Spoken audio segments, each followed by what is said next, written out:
Commissioner Tidmore. Here. Commissioner Roden. Here. Commissioner Barry is absent with excuse.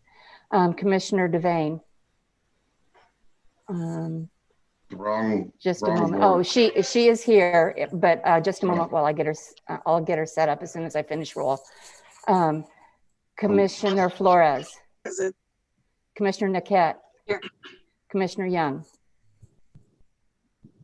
He was losing audio, he said. Here. There he is.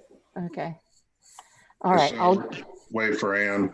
Okay, one moment, please. I forgot her last name was Devane. Oh, is that her? I don't know if Yay, she's here. Me, but She is. Weird. You're breaking up, John.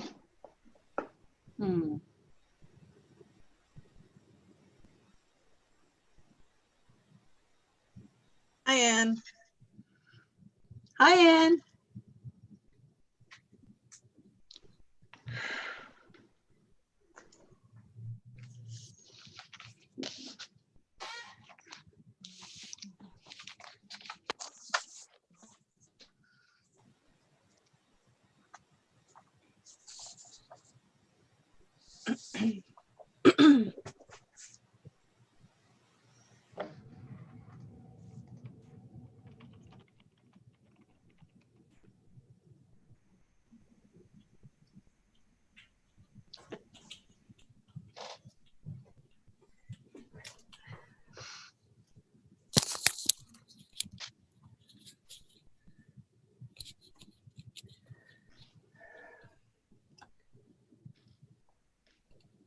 Okay, thank you.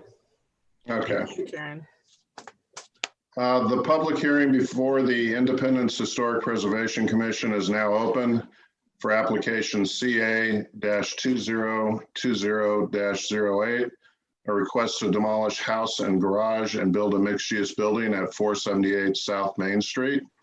Do any commissioners need to disclose any conflicts of interest, bias, ex parte contacts, or site visits? Yes. Okay. Bear with me. There's a lot. So I live next to the subject parcel. I live at 434 South Main Street and have testified on applicants' prior proposals. However, I have not prejudged this application.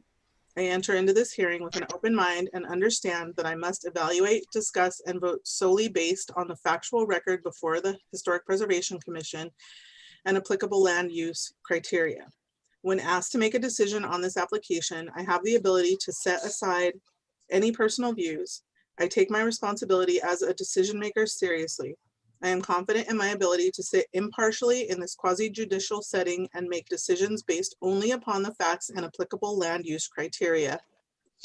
I've lived in this home for 6 years, I think. Yeah, 2004, 6 years.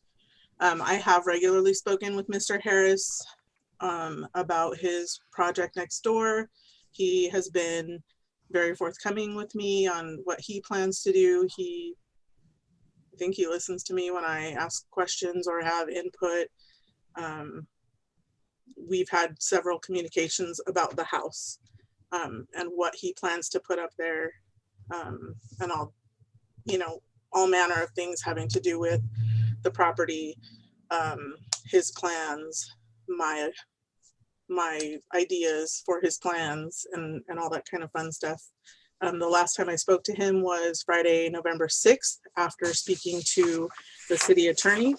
And I advised him that from that point forward to this date, I would not be speaking with him any further regarding the matter, so that I can give you guys like all the contact information we had to that point, and then there was no more.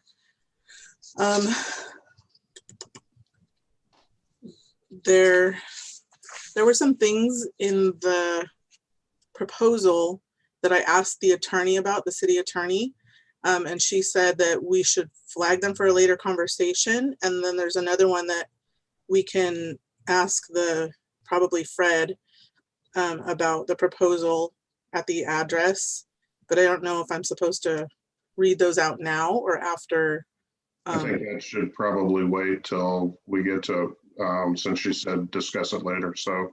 Well, the one is flagged for later, and then one is about the I guess the plans, and that I would need to ask Fred, I think, what the criteria or conditions the city might impose to address the criteria with Brad.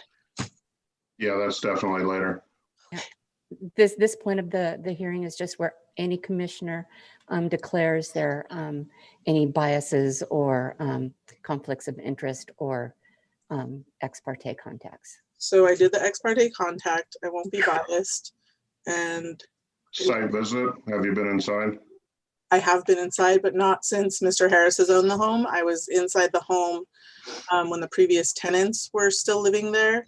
And yeah, I've been inside. About when was that? I would guess the last time that I was inside the house. I'm really horrible with dates. If I have to guess, I'm going to say about 2 years ago. Okay, that's fine. I don't know. And then do you have Any other commissioners? Go ahead, Don. I don't think this has any bearing on whether I can comment today, but I am related to the Dunkels. So Ray Dunkel was my uncle, great uncle. I don't remember actually ever meeting him, and I don't remember being in the house, but I do know that he was mayor for like 6 terms, and I think that's what it was.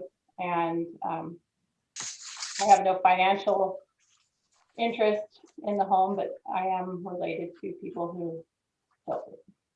Oh yeah, I have no financial gain, or I won't. Yeah, there's no money things for me either. But is this, Kurt, where we would talk about, I know, Jim or Miss Flores, she would have a conflict of interest in this because she would have. She's disclosed all her contacts, and she feels she can move forward without it. Bias. And judge it solely on the record that's presented in this public hearing.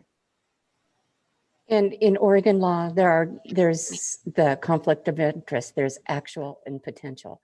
An actual conflict of interest, it would be whether or not a commissioner had a financial gain or detriment to be made. And a potential one is if it's possible that it could happen. But so she will have either of those things. And so I have the potential one. Is what the lawyer said. Potential. The lawyer said the potential one because I don't have a crystal ball. I can't say if what he builds there is going to be a detriment to my property or a benefit to my property. So there's potential, but we can't say for sure one way or the other if there will or won't be. Any other commissioners? Okay, Oregon land use law requires several items to be read into the record at the beginning of each and every public hearing. Fred? Yes, thank you. So this is where I get to read for a long time, so I apologize. The applicable substantive criteria upon which the case will be decided are found in the Independence Development Code, Subchapter 59, Historic Preservation. These criteria are addressed in the staff report and will be read and summarized by staff during the presentation of the staff report. All testimony, arguments, and evidence presented must be directed toward these criteria or other criteria in the Independence Comprehensive Plan or Independence Municipal Code, which the speaker believes to apply to the decision. The failure of anyone to raise an issue accompanied by statements or evidence. Oh, I should have quoted, that last one was ORS 197.7635A. The failure of anyone to raise an issue accompanied by statements or evidence sufficient to afford this commission and the parties an opportunity to respond to the issue will preclude appeal to the City Council and the Oregon Land Use Board of Appeals, LUBA, based on that issue, ORS 197.7635C, an issue which may be the basis for an appeal to the Land Use Board of Appeals shall be raised not later than the close of the record or at the close of the record at or following the final evidentiary hearing on the proposal before the city. Such issues shall be raised and accompanied by statements or evidence sufficient to afford the commission and the parties an adequate opportunity to respond to each issue. ORS 197.7631. The failure of the applicant to raise constitutional or other issues relating to proposed conditions of approval with sufficient specificity to allow the city to respond to the issue precludes an action for damages in circuit court. ORS 197.7963B.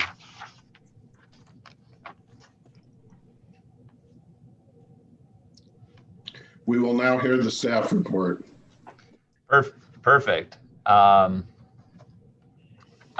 Perfect.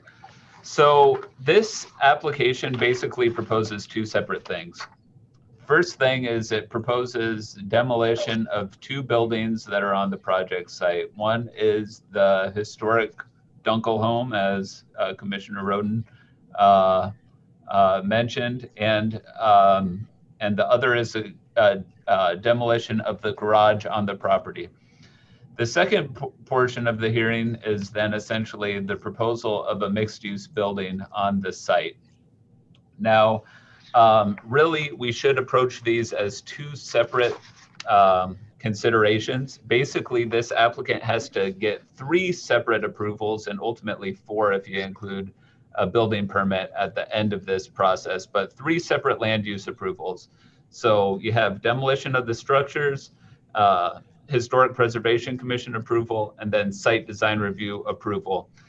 Ensuring that all of these things are working through all of these processes is kind of complicated. We have different review periods for each of these. There's going to be another notice when we do site design review, and ensuring that we meet the 120 days required for each review and state law sort of makes this a little bit complicated. So essentially what I gave you in the staff report, 2 separate ways that you could approach this application. One, you could I think I froze. Yeah, I froze. I did, I Oh. think. Oh. So I missed the end of your thing. It says my connection is unstable, but I'm plugged into the wall, so I'm not sure how that happens. Okay. So essentially what I was saying is the coordination of these reviews is somewhat complicated because we have essentially 3 different approvals here. So I provided you 2 different options because Mr. Harris does acknowledge that that there might be some additional depth added to the proposed building. And part of additional what? depth added to the proposed building.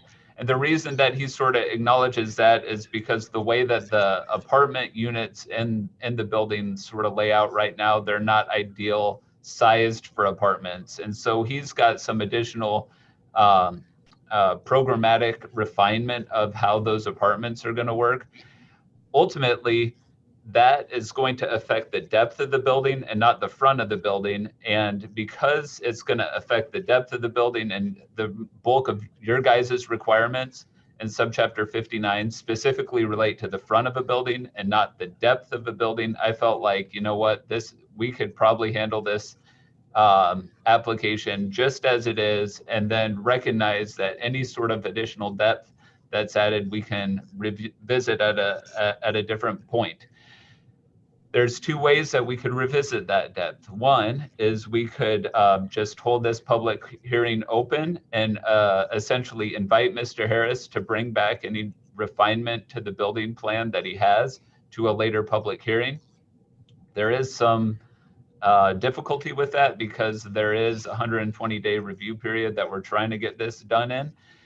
The second option is we could essentially, and you'll see it in the staff report, page 9 of your packet.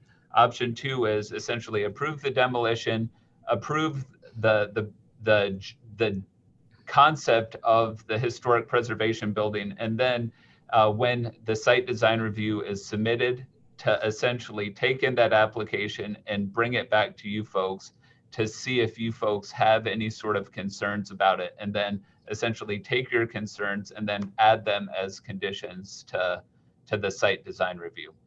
I felt like that might be a way to do it. Essentially, we're just trying to coordinate these 3 reviews. So wanted to get that out there. So anyways, the historic building on the site was constructed in 1885. It's a 2-story building.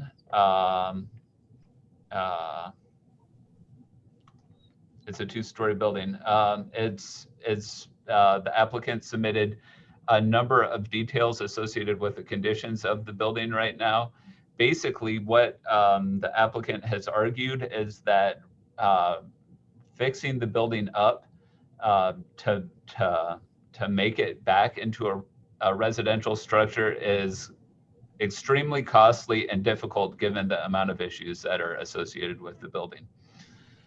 Those issues include the fact that the building is on posts and pillars, and some of those beams and pillars are rotten at the bottom. Another issue is the fact that the roof is sort of not tied well to the walls, and it's sort of pushing the walls down and out, right? So essentially, and so all of the walls are leaning and all of that sort of stuff. So essentially, to repair the building, you would need to tie the walls back together. You would need to jack the building up, install a foundation under it, and then you would need to put a new roof on it because the roof structure is apparently messed up too. And so based on all of those things, then taking that and putting it back as a single family structure is very costly. So that's essentially one of the arguments. Now you'll remember in our code, we have essentially 3 different criteria that that an applicant has to meet. One of the criteria is that, and I should just read them. One is no prudent or feasible alternative to the demolition or relocation of the building exists.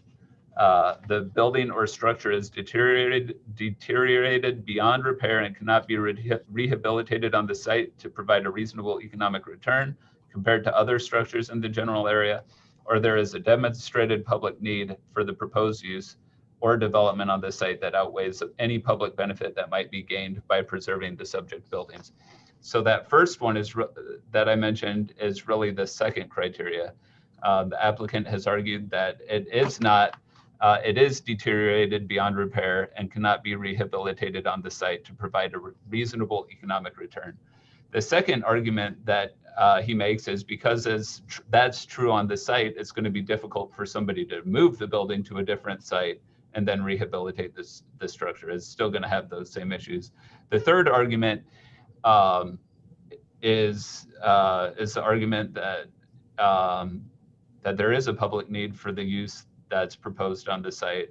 City Independence has stated in numerous documents that we want more commercial uses in downtown. That site is zoned for commercial use. We all know that state of Oregon has prioritized housing development too, so a mixed use development in good proximity to transit and downtown is clearly something that the state of Oregon supports. So the applicant would argue, and I would argue, essentially there is a demonstrated public need for that site, that this proposal would meet that it would meet that criteria. So based on all of that, staff does recommend that that the demolition itself be approved, given the criteria in the Independence Development Code. So I don't know if we should stop there and have you folks ask questions about that, specifically about the demolition, because that almost seems like that would be the appropriate way to do it. We should just ask you questions about your staff report. Are you finished with your staff report?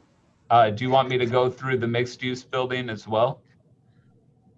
I don't think so. I think we should vote on this first. I think you're correct. We should break it into separate items and Okay. just stick with the demolition request first. I think that sounds great. Okay, so are you through with that staff report? I'm through with that. Do any commissioners have any questions they wish to ask about the staff report? I do. Specifically, the third criteria, actually, that's the one I want to start with. The third criteria, it says, you've recommended it because it, where's the criteria here? There's a demonstrated public need for the proposed new use or development site that outweighs any public benefit that might be gained by preserving the subject buildings. So my question is, would that not apply to every single home that's zoned commercial, or even on 7th Street where it's multifamily? So you're basically talking about the homes on a good portion of 3rd Street, 2nd Street, and even the rest of this block. You're making a recommendation that the fact alone that someone wants to put apartments, they meet the criteria for demolition. I think that, yeah, I think that the way that you're putting that, I think that the way that you're putting that, the way that I put it,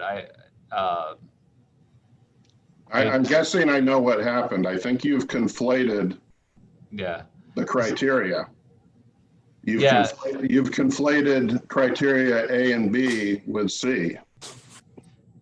So I do think that given, I should have said, given the condition of the building, But that's not the criteria. Criteria C is very clear. Okay. And you've basically made a recommendation that going forward, anybody, the 2 other homes on that block, the homes that are on 2nd and 3rd Street and 7th Street fall into zoning, which would allow apartments. You're making the argument that the fact alone that that the applicant wants to build apartments is sufficient for a demolition permit. That's not the argument that I was trying to make, but I was trying to make the argument that there is, I mean, the city has zoned this. So you're basically hinging it on the other 2 criteria. But could I put something in that this is not just apartments, this is commercial too? Okay, but he's used the reasoning as the public need for the apartments. But Right. You know, you could prove public need at this point. I mean, we have Lots. lots of commercial vacancies, and we have so many buildings being crammed into the riverfront area for housing. I'm not sure that we can justify. And I see what Kurt's saying. I was going to bring it up in the next part of it, but I'm glad you brought it up here to talk about it, the public need, and then you know how far. I feel like we're setting a precedent here that Kurt is right, that could go on to affect us on many different areas in the town. So I feel we need to be very careful where we tread with this. I think that you've hinged the criteria C based on criteria A and B, and So the thing that I should have said as well is only one of these criteria needs to be met, is the way that I know, the way that it says it. but you basically recommended that he's met all 3 criteria. So are we huh? Never not meet the 3rd criteria. And It says I mean, right on it, the proposal meets one of the following conditions. Correct. I'm not saying that the demolition permit and that there's no reason to not grant it. What I'm saying is the staff report is recommending such that going forward, you would be obliged if someone, say, across the street from Dawn or a block down the street from me came and said, I want to demolish my home because I want to build apartments. Right.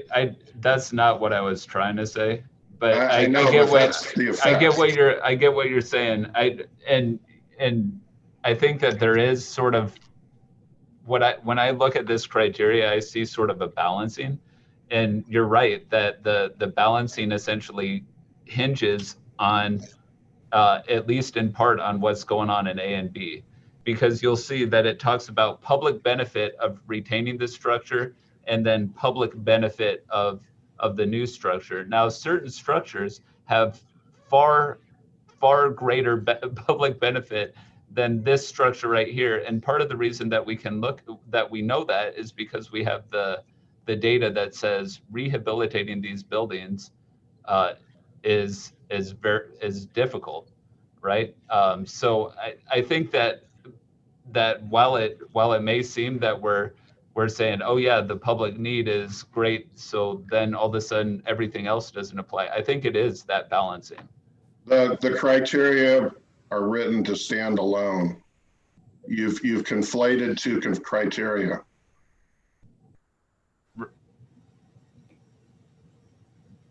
Right. Okay. I get that. Okay. So I agree. Just use the A and B, skip the C. So I want to make sure that staff understands that criteria stands alone by itself without A and B, because I don't want problems going forward. Someone come in and why isn't staff recommending that I can demolish my house to build apartments? Okay, so then based on that, the public benefit of the building would look more at the architectural characteristics of the building itself, or the public benefit of the building itself, Well, as opposed to the. How would a home ever provide more public benefit than an apartment complex?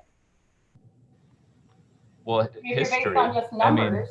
Well, but it's this. Almost every home. Here's the thing: is the status of this home in the district is such that there are a multitude of homes on 7th, 2nd, 3rd, and even the 2 on that street. They could come in and make the exact same argument, and you would be obliged to recommend based on that if you really believe that it meets the criteria C. Now, if you've conflated it and you want to revise your staff report, which I highly recommend, now's the time to do it. Can you do it now? Okay, could you explain to me how? So, explain you've conflated. I get that, Curtis. I get that. So, like, explain to me how I would then rewrite. How should it be worded? He basically would say that you don't have the criterion C, because you don't, unless you truly believe that all those other homes should qualify for a demolition permit based on that criteria. Because you've got an eligible contributing structure that you're basically saying, and this is a standalone thing. Don't look at A and B, just look at C. Right. So how does a property then meet that criteria? That's what I'm saying. How does it? It's a good question, because we either answer how does it meet the criteria, because if we don't, then everything meets the criteria. Everything goes. Right. Well, Every home that's, if you pull up the zoning map, every home that's in that red and orange section would qualify for a demolition permit based on what you're recommending on just that one criteria. Now, I'm not saying this home isn't worthy of a demolition permit. I'm talking about this criteria. Okay, I understand completely what you're saying.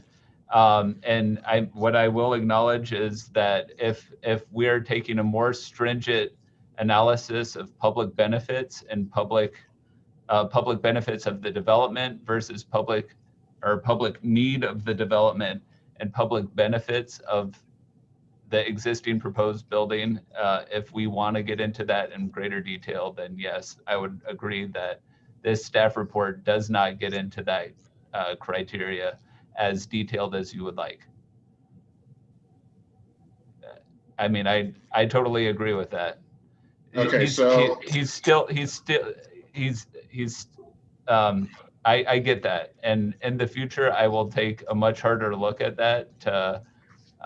Saying that I think that the commission, when we do when we do our opinion, regardless whether we approve or disapprove, we need to state very clearly for the record that they did not meet a certain criteria unless the applicant has some more information that you don't have, that they didn't meet the C, because that really puts a lot of homes at risk in this town. Does everybody agree with that? Well, yeah, but then in order to go forward, then if we look at page 12 of 151, or of the 151 pages, during the staff response, it goes into the C part of that, the demonstrated public need. And so we would need to have this revised, I think, before we vote on it. It's just the staff report, but I just want to make that very clear because I want staff to understand that these things stand on their own, Fred. They're not mixed. Right. Okay. I get what you're saying, and I get your argument now. Yeah. Just revise your staff report right now. Basically what I would do is just take out that last section. That it meets criteria C. Yeah, that's all I Okay. would. That's what I was looking for. Okay, so I have a question on your, it's not nearly as, how should I say, stringent as that last argument, but you basically on A and B, you came to your conclusion, I assume, by how? Basically, it's the scope of the work that would be associated to bring the house. Do you have some documents that's not in the staff report that you're relying on to make that recommendation? The applicant did submit the home inspection as well as the engineer study. And so I went based on that. I also did talk to Jeff Kennedy, our building official, about just exactly what sort of process it would take to. So Jeff's input is part of your recommendation. What did Jeff say? Jeff essentially, Jeff went through the inspection and the engineer's report and essentially explained to me how the process that somebody would need to take to bring that house back to a residential use. Okay, and he said the process was impossible or expensive? It's expensive. It's not impossible, definitely. And did you have a number? No number, but again, you could ask the Right. If the applicant's here and the applicant's engineer is here. Yeah, I'm sure I was trying to figure out how you got to your recommendations. Right. Okay, that was my last question. Right. Jeff said it would be cheaper to tear down the house and rebuild it exactly the same than it would to Fix it. Oh, to fix. Okay, but that's not really a criteria for Right. demolition. Right, exactly. No. Okay. So did that statement influence you? No. Okay. Okay, did any other commissioners have any follow-up questions on the staff report? Okay, let's see here. Sorry, I've got two mouses here, or mice, or whatever the plural is. Okay, before hearing testimony, all who wish to speak, fill out a speaker card. We will now hear testimony from the applicant, Mr. Harris.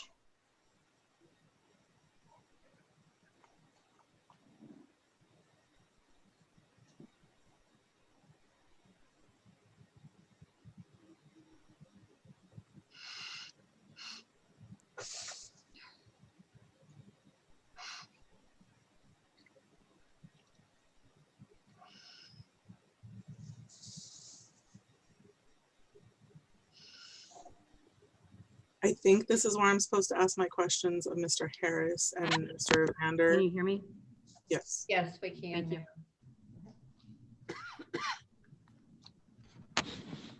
So I think we're supposed to like let him testify, and then you can chime in as soon as we're done listening to him.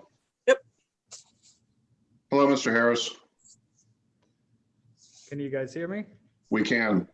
Okay, I can't see anything. Can't see you guys. We can see you. It says your meeting should start in a few seconds. Oh. Here comes Superwoman to help you.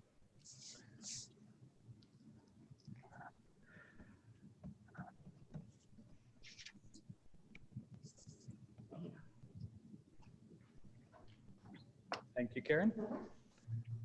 I was just going to take a second first to thank Fred for the putting together the staff report. It kind of outlines everything that I would say.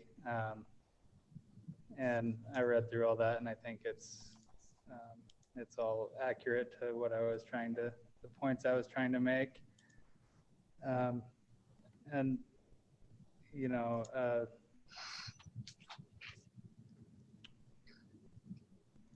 you guys remember that the Collins, the previous owners that applied for this previously, but they really didn't bring any information to the table when they did that. You guys, I was at that meeting because I was also working on purchasing the the property at the time. And you guys were probably about to invoke a stay for 180 days on the property. And then we kind of, at that meeting, decided that I would bring you guys a lot more information. So we canceled that application. And then, you know, since then, you guys were working on your code change too. And so we were kind of waiting for that to go through before I brought a proposal. And, you know, at this point now, I've had a few months to try and, you know, to go through that. And actually, you know, I really appreciate that new code. It's a lot more obvious what I'm supposed to be doing on the property than it would have been with the old code. So yeah, you know, I think maybe we just uncovered something in that code that needs some work. Still, it sounds like regarding the greater benefit of the public and historic buildings. I did think that I was meeting that requirement based on the fact that, you know, we're using the property, we want to redevelop it at a higher use. But I understand your argument there too, that, you know, the precedents that could set. That being said, I think, you know, the number 1 and 2 are still pretty clearly met to me. You know, that building, I've provided, you know, now I've provided you guys with the inspection report and the report by the engineer showing the deficiencies in the building. You know, it's clear to me that would be hundreds of thousands of dollars worth of work to restore the building to its current use. And I think, you know, I think I'll just let you guys ask any questions you have of the building at this point. Does anybody have any questions? So I have 2. Okay, go ahead, Jim. One, it says that the issue should be flagged for a later conversation, and it shouldn't be discussed in depth during this one, but I needed to bring it up so that it shouldn't weigh on the approval or disapproval, but it's a concern, so we bring it up later. And that is, in your report, there were mentions of termites and wood boring beetles, things of that nature. And so because there are other historic properties around that building, there's a concern not just for my home, but for the historic buildings behind that place, for the historic buildings across the streets from that property, as far as, you know, remediation or potential for those, whatever, parasite, I don't know what they are, bugs, varmints, vermin, whatever, to go to the surrounding buildings. That's a concern, but that's flagged for later.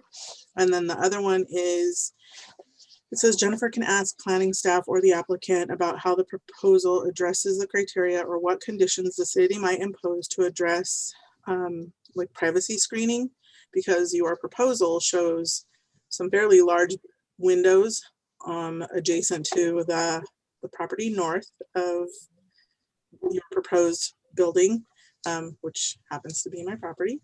And my So bedroom. that's going to be the next part. Right now, we're just talking about the demolition. Yeah. Okay. All right, cool. So, well, they're in there now. So. Okay, well, I think I can respond to the wood boring insects. That does have to do with the current building. The report on that did not show any active infestation, more or less damage from some kind of past infestation. And then as far as rot, you know, that's specific to the materials on the building, and I don't think it's something that could be transferred or affect the neighboring structures. And I guess that's really all I have to comment on that. Do any other commissioners have questions? Don, you're muted. I have a statement, but I don't need to make it right yet, whenever you want to make it. Okay. I had some questions for the applicant. Okay. They're kind of along the same lines of the last questions I had for Fred. I mean, generally, when we're here to make a decision, if, well, let me read the criteria. You're looking at criteria A and B.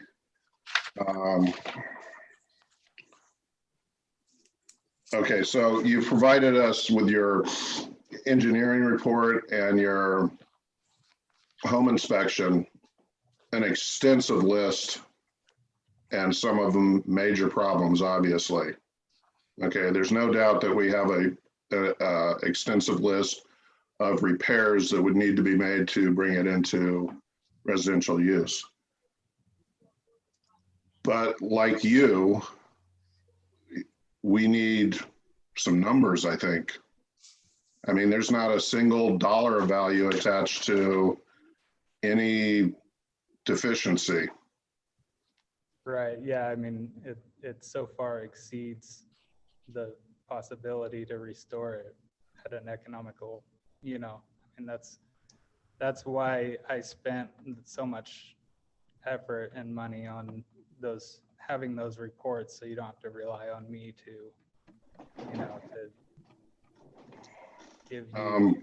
I'm curious, was there any reason you didn't say get some qualified contractors just to come in and give you bids?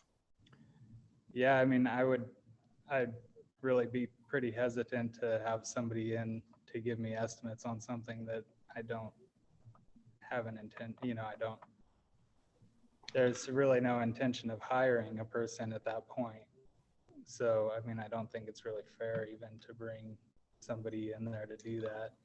But also, I do think that it would probably be a benefit at this point for you guys to talk with the engineer who put together that report. I invited him here today too. He would probably be able to comment on that more reliably than me. You think that'd be a good idea to? Well, I mean, I think that, and I think that any reasonable evaluation, we'd have to look at some numbers. We're basically, I mean, we have to judge based on the evidence presented, and you've presented a long list of things, but we have no idea what the dollar amount to fix that is. We have no idea what the dollar, well, we probably have a little bit of idea about the dollar amount of the residential value if it were put back into service. don't we also have an idea based on the fact that most, if not all of us, are homeowners of historic homes, and we know what it costs us to keep our homes up and to re-roof our homes, and if we needed to lift our homes and fix our foundations, you I know. think that there are some problems that are not necessary. I know that there's a lot of things on here that I could probably guess at, but they wouldn't put it over the edge for a demolition approval. And costs are quite a bit. For instance, I just had the floor of my porch redone because it was collapsing, and I had bids that ranged anywhere from $3,000 to $25,000. I mean, Yeah. I think that as homeowners, we've done simple things. I don't think we've done some of the projects that are in here. So Brad, I would recommend that, because your engineer is going to have a sense of the scale of what some of these costs are. And in the report, I mean, it says in their report, it says specifically, this is a very costly item. So so giving a sense of the scale that your engineer for the project was thinking about, I think would be beneficial for the commission. Yeah. Can I say something to that? I'm not sure an engineer has any idea of what construction costs would be. So I would be cautious with that. We had a house come up for demolition. I believe it was in 2009, and it was a historic house they wanted to demolish, and they didn't come up with the information either of how much it would cost to repair. So we asked them to come back and tell us how much it would cost to repair. And they had the roof caving in, they had all these other issues, and it was $130,000 to repair the house. And then they decided to repair it after they figured out how much it was to repair it. They withdrew their demolition application, which, you know, I just see what Kurt's saying is, you know, it might be a great idea to have this information in hand of how much it would actually cost to repair this before we again set this precedent.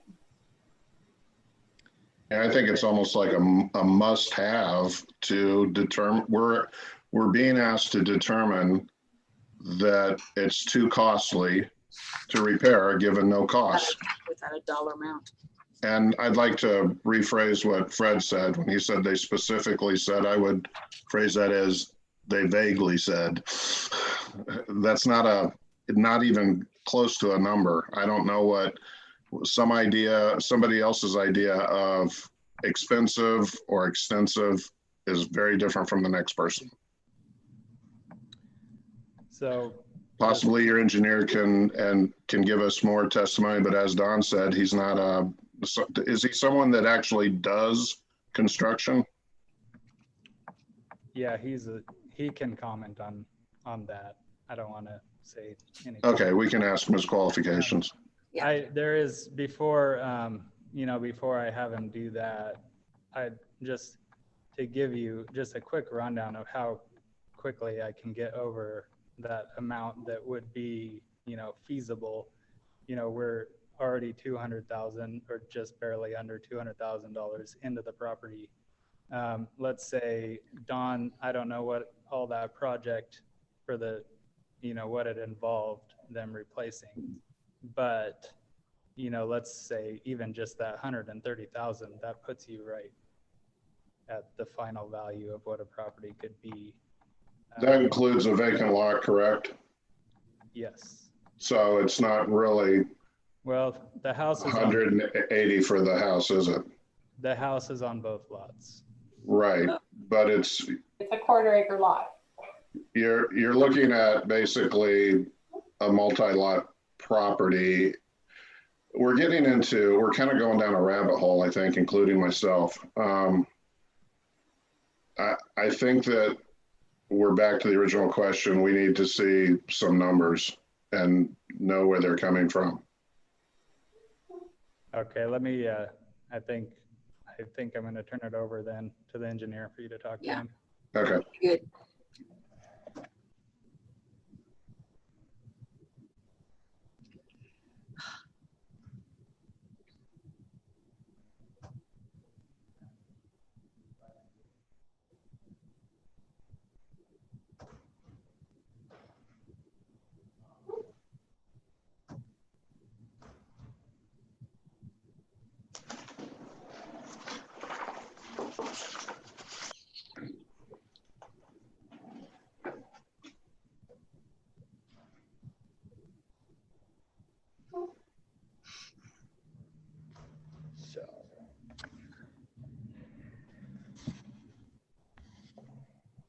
Hello, am I on? Yes. You Okay, I'm Jerry Horner with Willamette Engineering, and my engineering office is north of Kaiser. I'm at 3290 Perkins Street Northeast. It's a Salem address though. And I was listening to your questions and presentations. So I don't know if you want me to talk or if you have a few questions, how you want to start. I think if you dive in where you think it's appropriate, since you've been watching, we can start from there. Okay, thank you. So I did inspect the house. I forget exactly when, but it was, I guess it's in September. And basically, the house has many components that when you bring it up to residential dwelling requirements now, you have the structure, you have energy code requirements, and you have the foundation requirements. And then of course you have all the interior finishes, but I'm not really here. I don't deal in those, so I don't want to really talk about them. So the foundation is either marginal or it's not there. It's sitting on post and beam.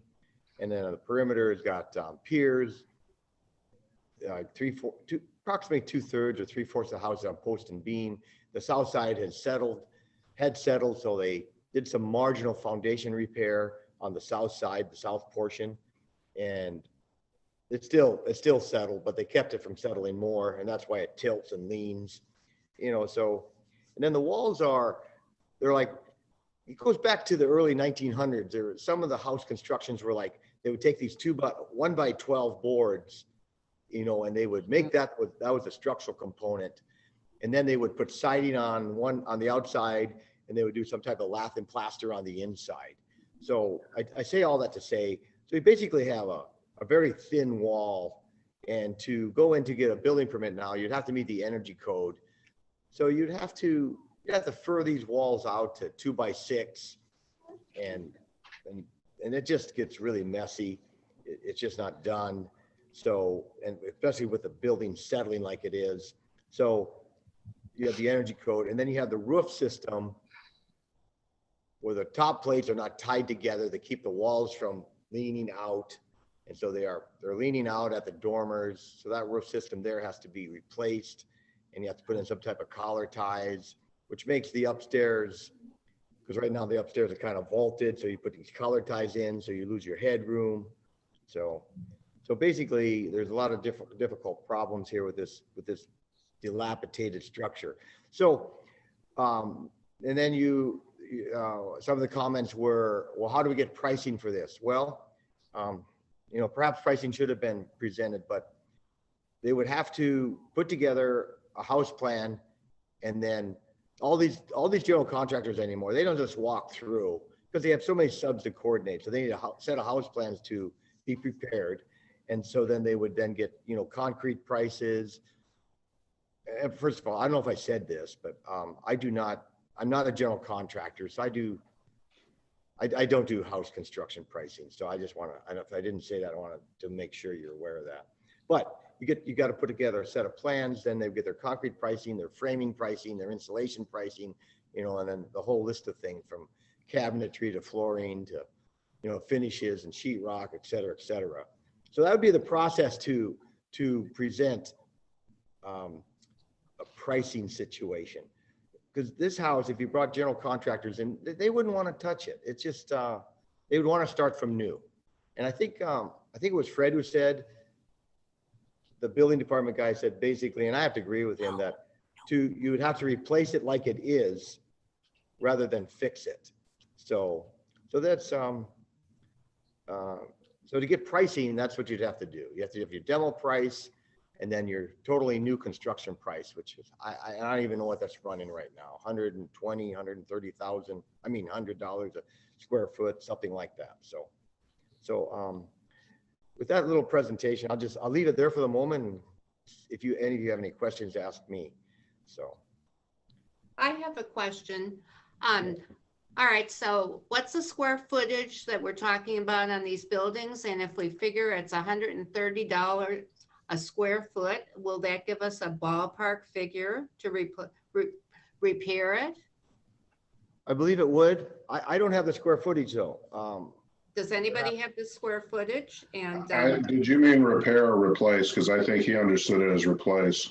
And that is correct. I well, meant to or replace. whatever. I mean, that's a dollar. Well, the two are very different. You said repair, but I think he understood it as replace. Okay. That's correct. I meant Kurt. Yeah, I see your name there. I meant replace. Yes. Okay. But that would I give us read a the dollar square amount. We couldn't hear you. You were garbled.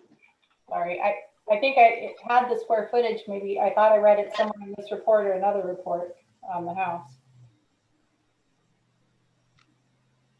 The assessor's department says 2,306 square feet. And I agree with one thing that I'm sorry, what was your name, sir? I'm Jerry Horner. Mr. Horner was saying that the applicant would have difficulty finding a contractor that would want to take on the whole project. But, and it would be probably impossible to find one, but I imagine there are specialists that do certain things, like the foundation would be one contractor, and maybe somebody else to do the walls or something, and we could start to get a better feel for what the cost would be. That's what he was saying, was that no contractor does anything by themselves. They're always subbing out. And the $130 per square feet times whatever square footage you just said is $299,780. But To a general replace. contractor, because, I just recently built my house. A general contractor is going to gave me a bid on how much it's going to cost to do my house. I mean, they have to know what their subs are approximately going to charge. I just think without the information, we don't know.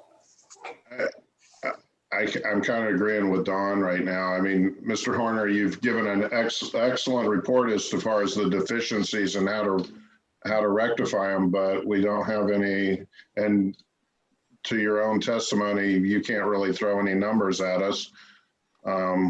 We don't have sufficient information. So I'm just curious, Mr. Horner, do you have a sense of the scale of something like what the color ties between the walls would cost, or a sense of the scale of what it would take to put a foundation under the building? Ballpark figures, you mean? Yeah. How would he do that? I mean, No, I could give you that same I don't have information too, I don't right? I mean, it would just be a guess. It's not, but it's not like. There has to be a way to find this information out, but Well, if I could just explain a moment. Let Mr. Horner speak here. yes. Go ahead, Mr. Horner. So you bring in a contractor, and now he's doing new work. And so he's putting in a new foundation under this house. So he's concerned about his warranty, his reputation, and his finished product. And maybe I should have said finished product first. But he's concerned about those type of items. So he doesn't want, in this case, whoever the owner is of the building to come and say, well, my floor is not quite level here, and you put me a new foundation in. And then it becomes a situation that just never goes away for him. And so they mostly just walk away from him. So I think it'd be almost impossible to find a contractor who would put a new foundation under this house. Mr. Horner. Yeah. In your, with your specific engineering background, Yeah. would the house in its current state survive being lifted to have a new foundation put underneath it? Well, somebody had said earlier or asked, I think it was Kurt asked, is it expensive or impossible? And, I think these things are possible to be, with whatever magnitude of money, you can bring them back. But it's just not economically feasible. But you could lift the house, you could put a foundation underneath it, you could bring it back down. I doubt anybody would give a price. They'd probably give some maximum, but then we may go over. I do a lot of designs, and I spend a lot of time trying to salvage things. And then the contractor comes in and he says, I am not going to fix that wall. I'm just going to knock it down. I'm going to rebuild it, because it's just too much cutting, measuring, Mickey Mousing around. And so, I spend a lot of time, because my clients, or whatever reason, they ask to have it repaired, save what you can, and then But the contractor just comes in and says, I don't have time for that. They don't want to measure, they don't want to level, and they just want to, you know, tear it out and then start with a nice level, play in field, so they can deliver a reliable product, you know, to their client. So it's basically, I think what you're trying to distill it down to a single sentence is, it's difficult to find a contractor to bid on it. well, true, it is difficult, and they got a lot of good work right now. They're all very busy, you know. I'm an engineer. I'm working all the time. So and because I'm working, they're also working. I don't mean they're working because of me, but it's a busy world right now, and it would be either be impossible to find a foundation guy to do that. Like I said, a lot of it's not that they don't want to do the work; it's the callbacks. And I got this squeak in my floor. I got this place that's not level. Things like that. So we're a nice new. They go in, they come in and do their job like it's a new building. You know, they got a nice product. They walk away and they probably don't get a call. So. Did anybody else have any questions for Mr. Horner? Thank you, Mr. Horner. Well, thank you for letting me present this. Have Yes, a nice sir. day.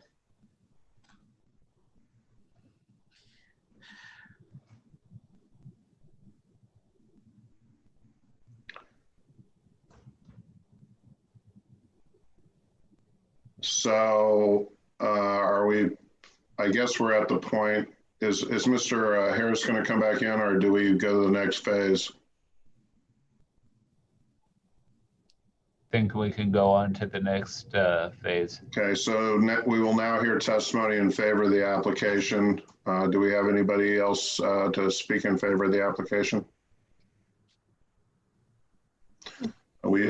Karen's indicating we do not. Do we, let's see here. And do we have anybody, we will now hear the testimony in opposition of the application. Do we have anybody, nobody to, in opposition? Does the applicant wish to rebut anything or clarify? The applicant may offer rebuttal testimony. The rebuttal testimony would just be for any opposition testimony. Okay, well, I wanted to give him the opportunity to speak after we asked Mr. Horner questions, but okay. You can still do that. We just need to make sure that everybody knows that the applicant is still speaking. Right. So does Mr. Harris want to come in and clarify anything?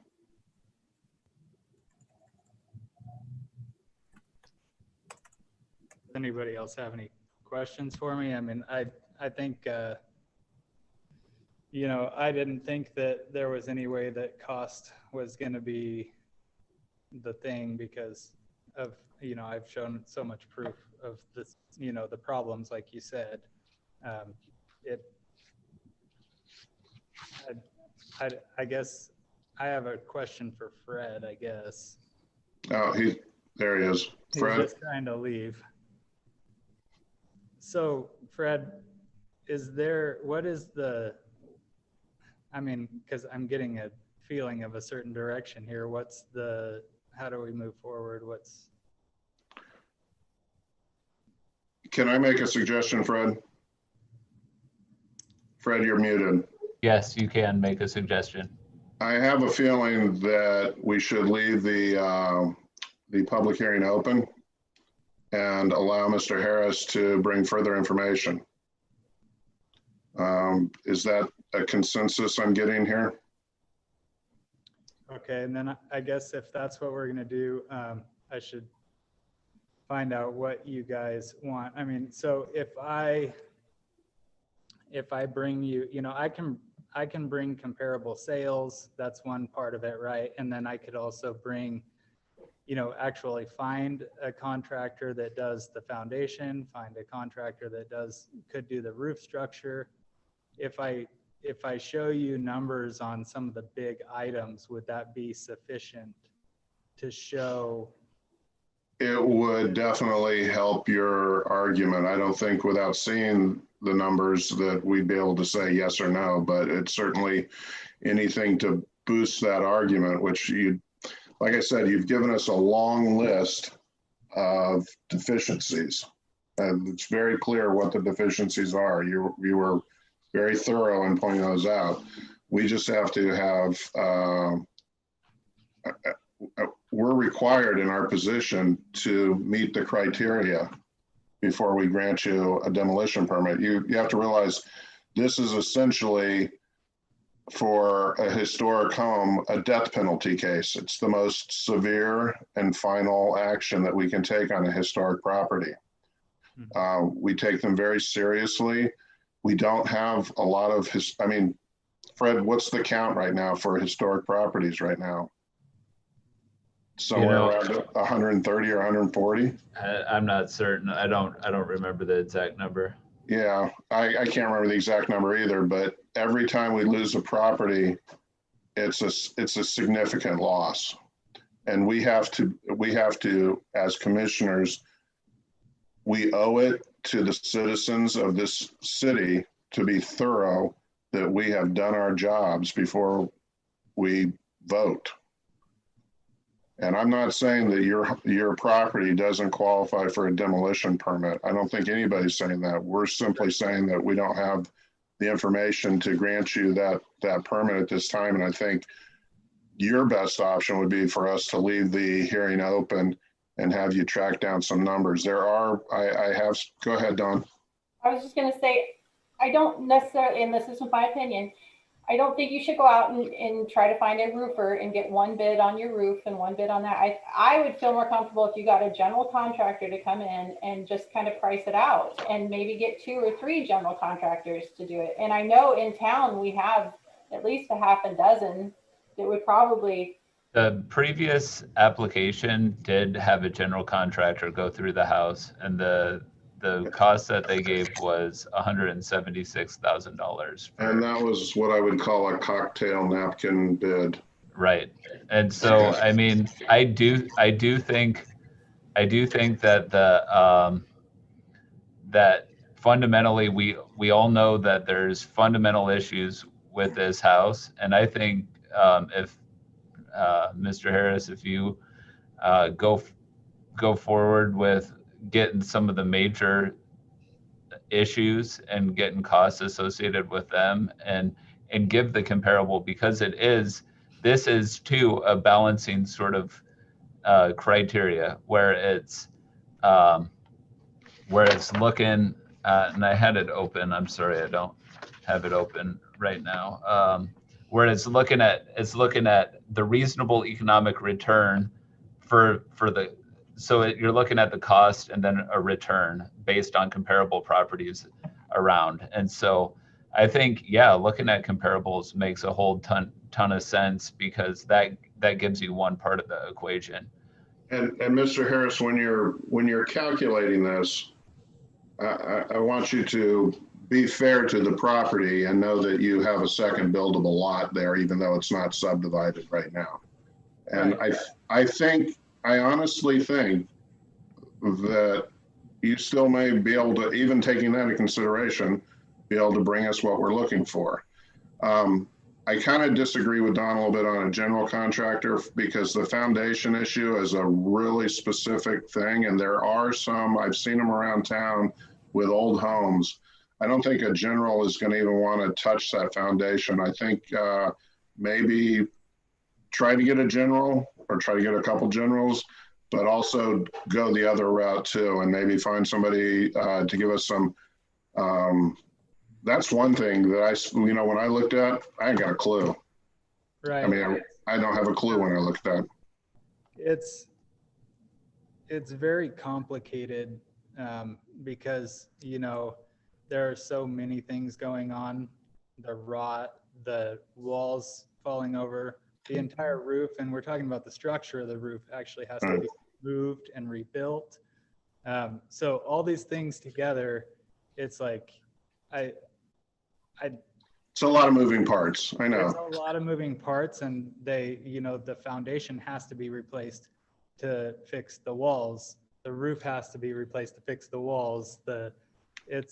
And And, you know, just to comment on the being fair to the property, I really feel like that's what I've been doing.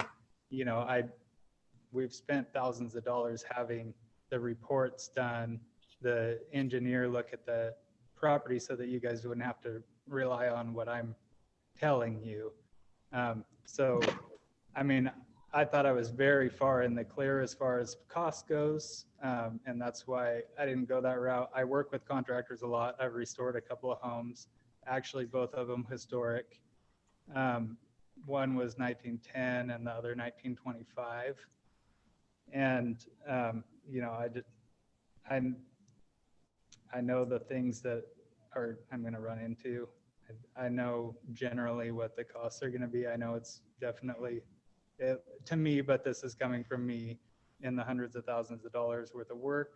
Yeah. And so, you know, I've put a lot of effort into bringing you unbiased material to look at. I really don't. Right. I wasn't talking about the repair side. I was talking about the residential value side. Oh, sure. Yeah. That's all I was addressing. Yeah, if you'd prefer, I can have a real estate agent put a list of comps together too. I don't have a problem with that. I know myself, I come up with really close to the same numbers as them. I think it's a fairly straightforward thing, but I could have somebody put together a report for comparable sales. It would certainly be helpful. And I don't think there'd be any cost associated with that. Most realtors will do those evaluations for free. We're not asking you to go out and get appraisals or anything. Fred, do we hold off on even looking at the rest of the second application, or do we look at that? Yeah, I would say so, because okay. Because it hinges on the first part. Yep. So are we throwing out the idea that, I mean, I understand Kurt's the argument at the very beginning of this. I think it's a very good point that he was making about setting precedents. But are we throwing out the idea that, I mean, that number 3 is there in the code. It's there, but there's nothing in your testimony or the staff report that would support granting the demolition permit. I'm getting that consensus. That's what I saw. That I'm seeing a lot of shaking heads that there's nothing in the very thorough report to support the criteria C. That it's a greater use or benefit. Well, it's not really greater the public need. Okay. And I might argue public need. I mean, sure, we want apartments in town, but do we have any information on how many vacant apartments we have in town? How many vacant? I mean, those are all. I mean, the state, I mean, if you want information like that, the state of Oregon is projecting something like 500,000 new housing units in the next 20 years. Needed or needed? Okay, so we do have some information, and Fred can testify to that. And yeah, so there's a public need, but all we're saying is if we grant it for this property, we'd have to grant it for every other home that's in similar zoning. Right, and so the analysis there should have considered more of the public benefit that retaining the site would have, right? Because that's the weighing. What is the public benefit of this? A historic property. Right, exactly, and specifically this historic property. So, yeah, but to prove yours, you have to prove A or B. Right. To get to your reasoning, you have to prove A or B.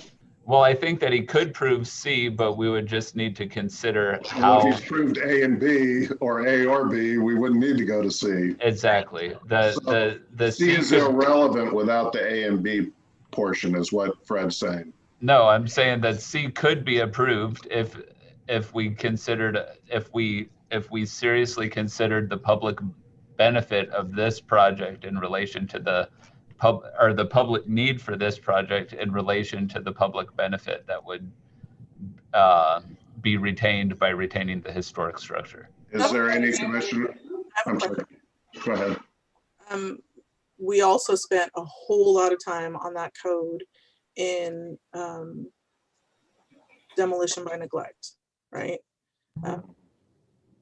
Is the house across the street? Or, I mean, what do we consider demolition then by neglect?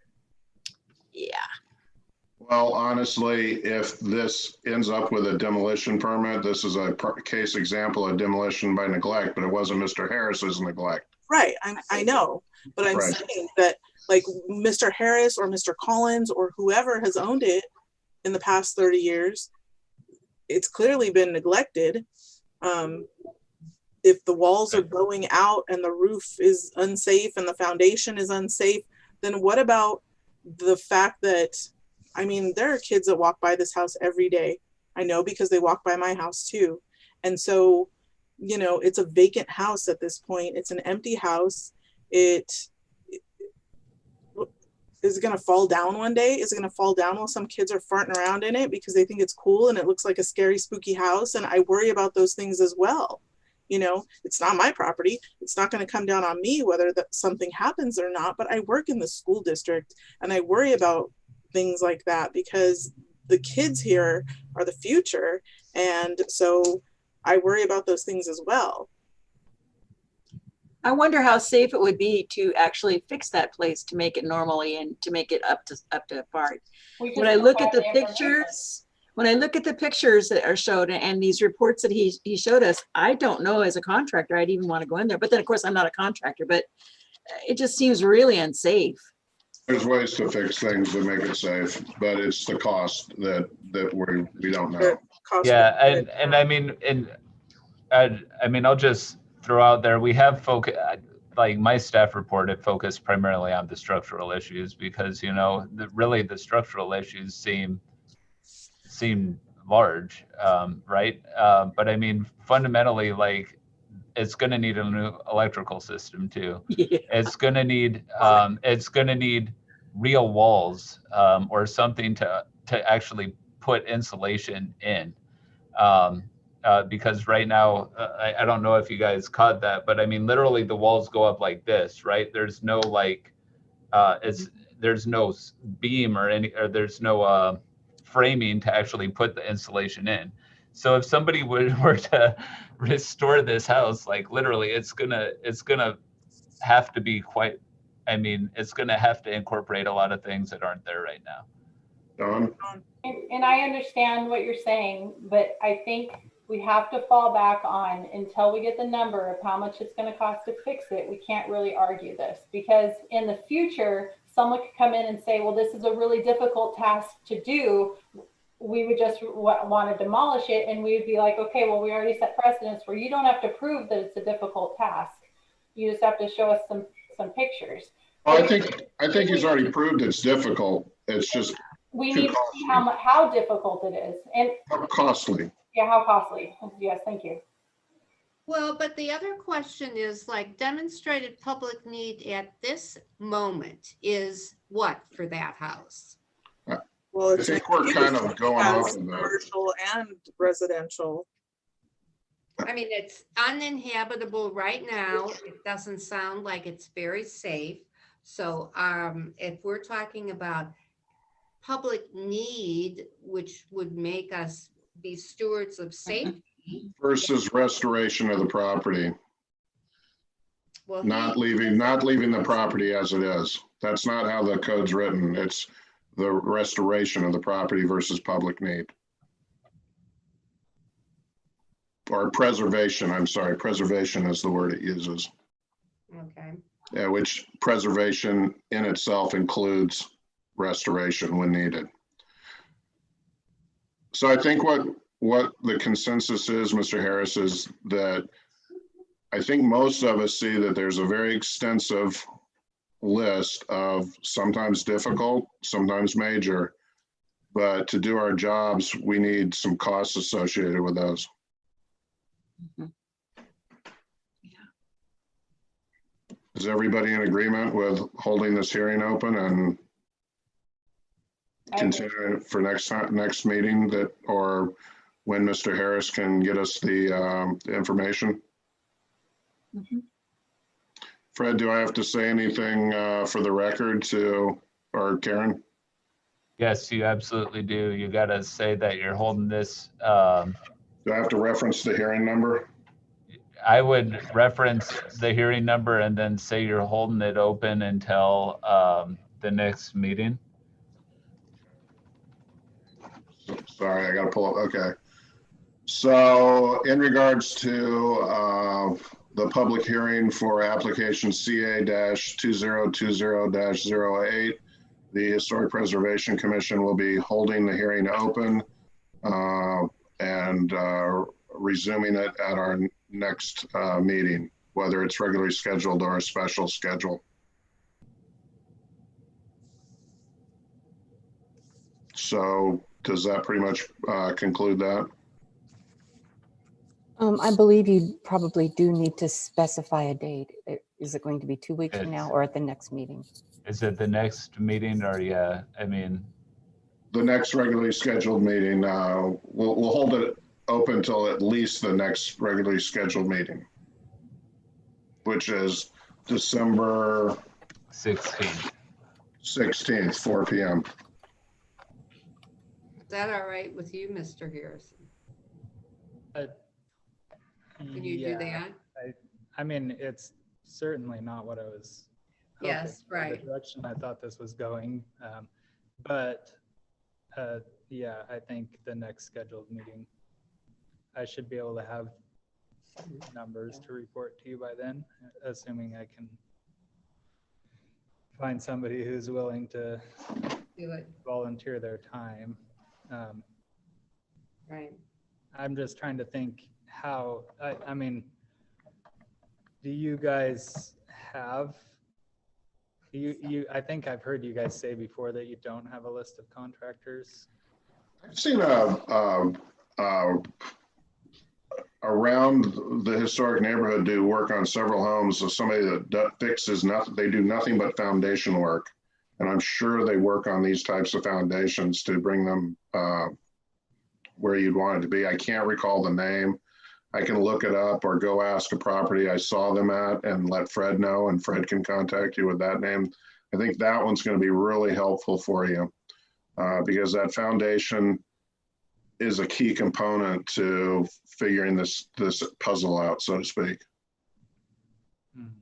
And then you might be able to find somebody else to give you the roof and wall estimate. And at that point, I think you'd be able to start putting some numbers together. I mean, that we can look at. Okay. I had another question, but it's just slipped my mind. Well, we've got to go on to talk about trees. If you think of your question, So I do have a question. So are you, because this additional month would holidays. Well, no. I'm just curious about that. This year. I'm just thinking about timing and the whole timing situation. So say this is approved, then we have the second component of this, and there is sort of the discussion about the side elevation and the exact depth of the building. Now, Mr. Harris didn't want to spend a whole lot of architectural money if the building's not gonna get So what you saying, should we maybe ask any questions, some major questions if we have? I only have one minor question about the proposal. It's pretty straightforward. Maybe the other commissioners might have some questions too. All I'm thinking about is there sufficient information for you folks to make a decision at the next meeting, because what I don't want to have happen is have a, say the demolition approved at the next meeting and then push the decision on the building another month, because then we're going to go way over the 120 days. Jennifer, I think this is the time to talk about that privacy issue. Okay, so Sure. Yeah, I recall the question. You know, the building that we're proposing is 2 stories tall on that end of the building. It's really similar to what a single family structure would be at that end of the building. I think without a doubt, there's going to be a screening fence. And also because of the size of building we're proposing, related to the width of our property, we end up with a very large side setback of 16 feet. That's really big for a residential next to residential. That's a big setback. do you know what it is now from the Yes. house to the property line? From the house to the, oh, it's probably, oh, I honestly, I had that dimensioned somewhere, I believe. I think I did it too. So let me see if I can find it. And also it needs corbels because the other 2 houses on this block have corbels. Is that in the code? I don't know, but. Oh, it's in the code now. It's in his. Can I make one thing? I just, and I love Jennifer or Jen, I'm not saying anything. I just can't imagine in a world where she wouldn't be biased on this decision. And I want to put that forth, that I think her voting on this issue is inappropriate. I think when she says she doesn't have a crystal ball to see whether or not she'd have a financial interest or not, I think is irrelevant. I don't think she can be unbiased in the situation. And I know you guys disagree, but I want to put that forth, that I don't think it's appropriate for her to vote. Okay, it's in the record, and everybody's done what they're supposed to do. You put your objection in the record. I did have some objection as well. That's I think why there was a lot of discussion before the meeting. But everything that needs to be done for the legality of the decision has been done. And your objection is noted, Dawn. And then my second question is, when I was looking at the pictures in the paperwork that was sent to me, they were really small and I'm getting old. So I couldn't read. How wide is the front of your building? You can blow them up on the PDF version. I had to do that too. What is it? 100 feet. Okay, so how in the world can we say that 100-foot wide? Because that's what I thought it read, and I thought is anywhere within the averages of what is on that street. He's articulate. The code calls for articulation, and that he's done. I mean, How? On the articulation part. Not that middle It's- piece. The middle piece steps back. It steps back from the front of the building. And so what it does essentially, it's going to look and it's going to read from the street like 2 40-foot wide single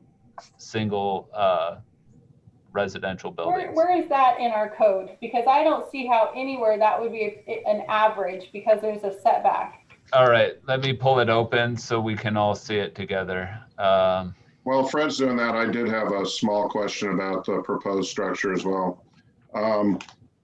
Nowhere on the actual elevations could I find it, and everything was real specific except for the height of the proposed structure. You said roughly 30 feet.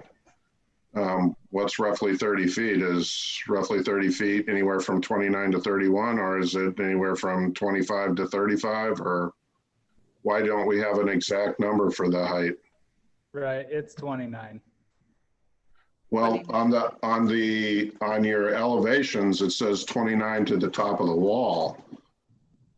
Is which wall are you talking about? The front wall or the side wall? So Fred, the height of the building in the code you're looking at right here is the highest point on the facade of the building, right? Right. Yep. And So I mean, are you saying the maximum height of the proposed structure is 29 feet? so that measurement is the center of from the peak to, how's that measured, Fred?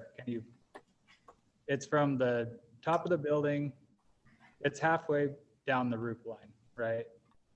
For Right. the height. So basically it's going to work the same way either way, because What's the maximum? I got a real simple question. What's the maximum height of that proposed structure? If you were a bird and you wanted to fly over it, how far would you have to go off the ground? You got that answer right, Brad. Yeah, 45 feet, correct? For the mixed use pedestrian. No, that has nothing to do with our code. No, 45 feet. I'm asking the proposed structure that you've put in front of us. How high do you have to go if you're jumping over it? Oh, what's the highest point on the peak? Yeah. I don't know that number because Fred probably knows better, but I don't think that number even. Actually, that number is important because on height, building height should be within the range of the heights of the area buildings, which are the two houses there. Now I can see a little increase, but if you're talking 45 feet, you're going to have something that's massively taller than the other. But look at what it says. So, okay. New structures are set within this range of front and side yard setbacks for historic structures found on the same block. If the range is less than the required setback for the underlying zone, the historic range of setback shall apply. If it includes multiple parcels, the development articulation must mirror the adjacent buildings. That's what he's done. The primary building facade, which is the two sides, the primary building facade is within the range of height of the existing buildings on the block. Allowed height up to the height of the underlying zone may be allowed if height is step back at least 10 feet from the primary building facade. Okay, let me read that a little for a second. Hang on, let me soak that in. And then it says, where a larger structure is proposed adjacent to a historic single-family home, the structure is stepped down in height to the height of the neighboring home. So the idea of this is that we recognize that this is a commercial zone, and that additional height might be recommended at some point, but to ensure that it actually goes well with the neighboring buildings, you have primary building components that mirror how the rest of development works along the street, and then steps back, sort of hides the taller portions so it's less obvious. Okay, can I move your attention to the paragraph above that? Yeah. On mass. If the proposal attempts to create a larger structure than is found within the surround. Oh, that's really annoying. Oh, I'm sorry. If the proposal attempts to create a larger structure than is found within the surrounding residential area, the proposal creates distinct building masses that are similar in scale. Okay. So while yes, on the other, you've got this. Okay, how tall is the? I still haven't got an answer. How tall is the tallest point on the one that's proposed? I would have to scale it to give you an exact answer. I did scale it, and I can't remember what the answer was. I found it, how should I say, odd that every single measurement for that thing was in there except for the height of that structure, and the height does. Okay. You may clear your height requirement, but it also affects mass. And when you've got a visual mass, I don't know. I could be wrong on how I'm interpreting it. I could be. I'd probably want to think about it for a while. Because this is vague and they're looking at it as it could be a commercial building too, up to 45 feet. That's an important detail. But I I disagree with Fred, and Fred, I feel like maybe you're a little biased in this, but I really think we need to be focused on what the front looks like. Even if we had the setback in the middle, you still have two 40-foot structures in an area that once had one approximately 40-foot structure. We're changing the whole look of the historic area by putting in this supposed larger mass building onto a lot that had a single family residence. We need to, this is coming up right to the edge of the sidewalk still. It's still. It's not. No, it's No, not. It's set back 20 No. feet, just like the neighboring buildings. It has a scale very similar to the neighboring It's buildings. not all concrete from the front of the building to the sidewalk? no. No. Okay, so I looked at that wrong. So even, okay, so I'll take that point back, but it's still 100 foot across. And you can look at it as if your eye doesn't see the depth, but it is in the historic community. And for me, I think we're not representing the historic society well. When we look at the mass of a building compared to the other mass of buildings in the area, I just don't see how this can ever work. And see, I thought the width was, and this is just my opinion, the width, because of the articulation, was fine. I was very concerned with that height because it looked like it was going to be the mass of the building was going to look so much larger. I'm concerned with both. Yeah, I get it. I think the articulation in it, I think it goes against the code that we've already written. I don't think this front view represents the code that we worked 10 plus years on, in my opinion. So I did pay really careful attention to your guys' code. Obviously, I'm trying to follow exactly what the code says. For the most part, I believe I've done that. And then, you know, also just a point on scale and mass. I get the third floor is taller than the other buildings. And that's why, you know, we've given up quite a bit of space in the third floor to be able to tuck it down into the roof line like it is. The only evidence of that third floor on the front of the building is the dormers, which are actually, I mean, they're decorative, so I think it really adds to the building. It would only be on the backside of the building that you really notice that third floor height. I don't know. Kind of toward what you said about the height doesn't concern me until you combine it with the width, and then you get that it's the mass. Like if it were a narrow structure and you went up high, it probably wouldn't bother me as much.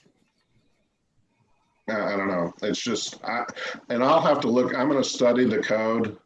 I think you've met the articulation part well. I think that was a good design feature that follows our code. I know Don disagrees wholeheartedly with that. And we disagree sometimes. I need to read the code a little bit more thoroughly myself, I think, to really render a good opinion on that height.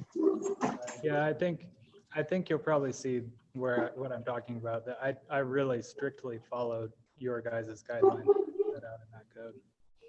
So. Well, you know, I'm looking at attachment 4, and those are photos of the two houses that are in the same block. And the lot width for this is, it says 132 feet as opposed to 66 feet for each one of the other two houses. So since the lot is twice as big as the other two lots, you know, Kurt, when you were talking about the kind of the width of the building, there's more land there. I get you. It's sort of like my house. I have like a double wide lot as well. And my house is very wide and not very deep. I get your point. You're saying that because you should take that into account. And that the code specifically calls that into, raises that issue because it recognizes that certain people are going to have multiple lots to do projects on, especially in the downtown area. In the future, no doubt we'll have people consolidating lots and trying to put structures across multiple lots. And they're going to want to try and do a bigger sort of structure. This code anticipated that, and then it tried to speak into how to do that in a way that was complementary to the neighboring historic structures. And I mean, really, yeah, and really try and respect things like the rhythm of the street. Wow. Right, yeah. Yeah, and that's why, you know, the width of that articulation, I went bigger and then I went a little bigger. And I think getting that spacing between into that articulation, like Jennifer's house and the other neighbor's house, the spacing is not far from what those houses are spaced from each other. The setback on the side is really big. I mean, I paid attention to those things. And there could, this is something aside from the code or aside from what we all decide on this, but with projects like this, you could even plant some large trees where that's articulated, and you would eventually, and they would grow to some size and they would look like separate structures. So you're still putting a 100-foot wide structure on Main Street. As long as those trees did not start screaming. Not talk about trees right now. A tree come down this last week, so I know what you're talking about. It'd be a long time, Jennifer, before they're historic, and you have to. And I'm living here for a long time, Brett. And so do we need to address anything? So Mr. Harris, we're going to run into a time crunch is what Fred was talking about. So we need to tell Mr. Harris everything that we might need. Is that what you're saying, Fred?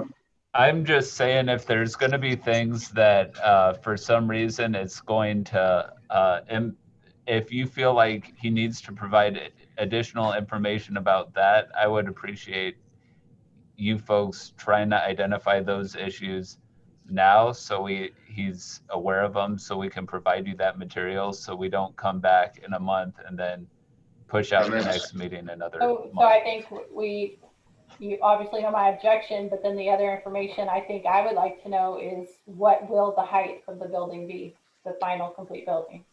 And then I can, you know, maybe make a better decision on what the mass would look like, knowing if it's 36 feet tall or are they going to make it 3 stories at 45 or 42, you know, whatever the number is, I would like to just know what it is so we can make a best choice with it.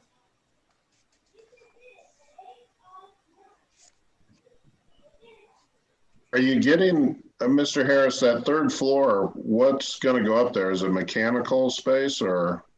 There's going to be a couple of apartments there.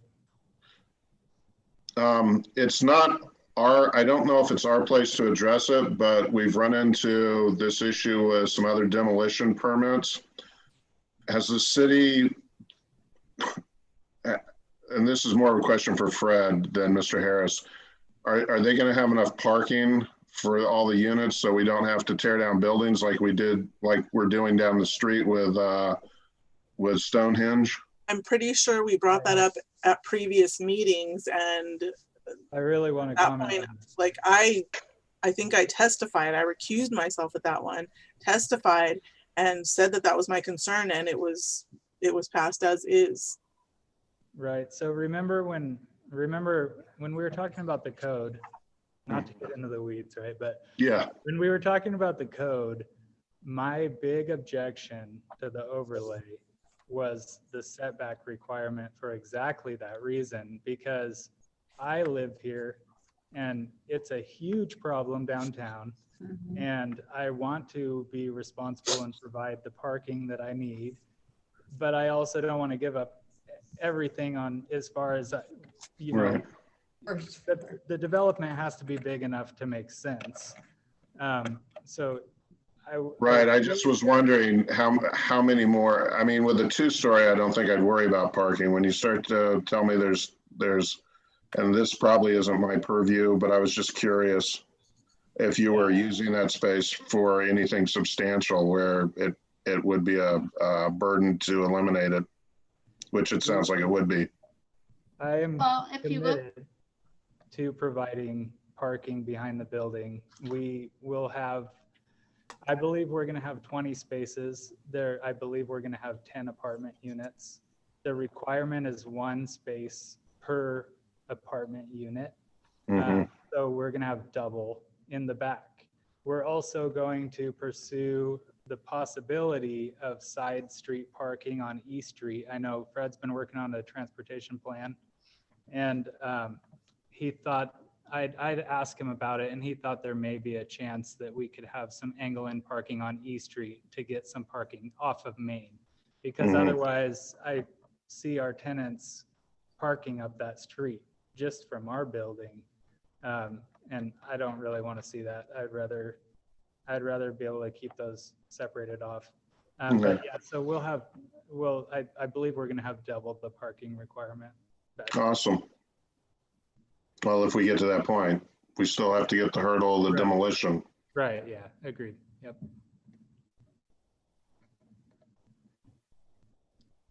Is that pretty much it, Fred, for these 2 applications until the next meeting? Yep, that's it. Just real quick, I think just real quick, is there anything that I need to provide for the actual building aside from just the maximum building height at the top of the building? When we see each other again, I'd like to make sure I have anything that you guys are requesting. And actually, if you guys think of something outside of the meeting, if you could let Fred know, I think that would be a reasonable approach also for requesting information. I think so as well, and Fred's indicating yes.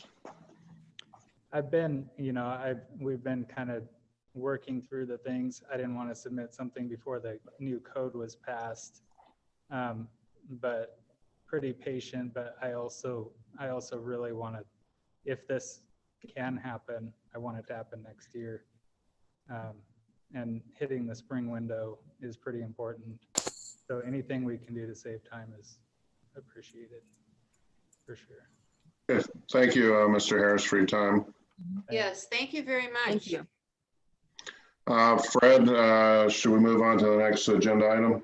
Yeah, I say let's skip trees and let's just go straight to transportation system program, and that way we can just we can talk about that for a little bit, because I want to get your guys' feedback about the transportation system program. Okay. So there's a ton of stuff about trees in here. Basically, the idea is John and Ann and I looked at a lot of this stuff, but we'll talk about it next time or in the future, I'll say. So basically, what I would like to talk with you folks about, and let me make sure that I got this up here where you folks can see it, is we are doing a transportation system plan update. Has anybody heard about the transportation system plan update? Yes. I heard you were looking for input. We're looking for input. We're also doing a trolley project. So if you want to do a trolley survey, you have a chance to win $25.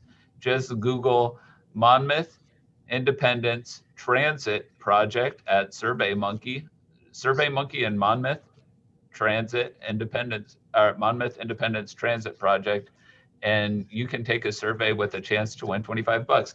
I just bring that up because you know what, we put it out to the college and we got something like 800 responses like that, right? Well, it kind of skews the demographics of the survey if you've got 500 people from 16 to 25 filling it out. So we're looking for most likely to use it though, so I'm not sure if it skews it. Yeah, that's a good point. I filled one out, so you got one. You got mine. Good, excellent. I hope you win the $25. Yes. All right, so I'm shifting gears. So another project that I'm working on is a transportation system plan. And I just want you guys to have this on your radar because you know what, the transportation system plan is fundamentally, it's like, it's gonna affect the historic district in some ways, right? And so I'll just put that out there. I want you guys to have it on your radar. One of the ways that it could is, I mean, let's just think, if we think about all our important roads, if we think about what they are, you know, some of them run through the historic district specifically. And so I want you folks to think about that. There are other roads as well that we're thinking about, but I mean, let's think about Monmouth and Maine, huh? So question before you get into this any further, yeah. because one of your things right there says, install a turn lane for each leg of the intersection. This alternative would require restricting on-street parking for up to 2 blocks, which I think includes my block. So do I need to make some kind of other statement now? Like, no, this is a legislative thing. This is why we're doing this. We're talking about these alternatives. And I mean, I'll just be honest with you. You look at this, and I look at it every day. Yeah, we look at this every day. We know that this, my kids used to do Central Martial Arts pre-COVID, back when we could like see people and stuff. And my wife and I would sit out at that bench and we would watch the traffic go by, right? And, you know, it's a good way to wave at like just tons of people, like, Yes. because, I mean, because there is a backup, right? And so you add, you know, I don't know how much the population is projected to increase in the next 20 years, something like 5,000 people. You add 5,000 people to the existing transportation network and you put them through existing intersections like this one, and it's like, whoops, we know we got an issue, right?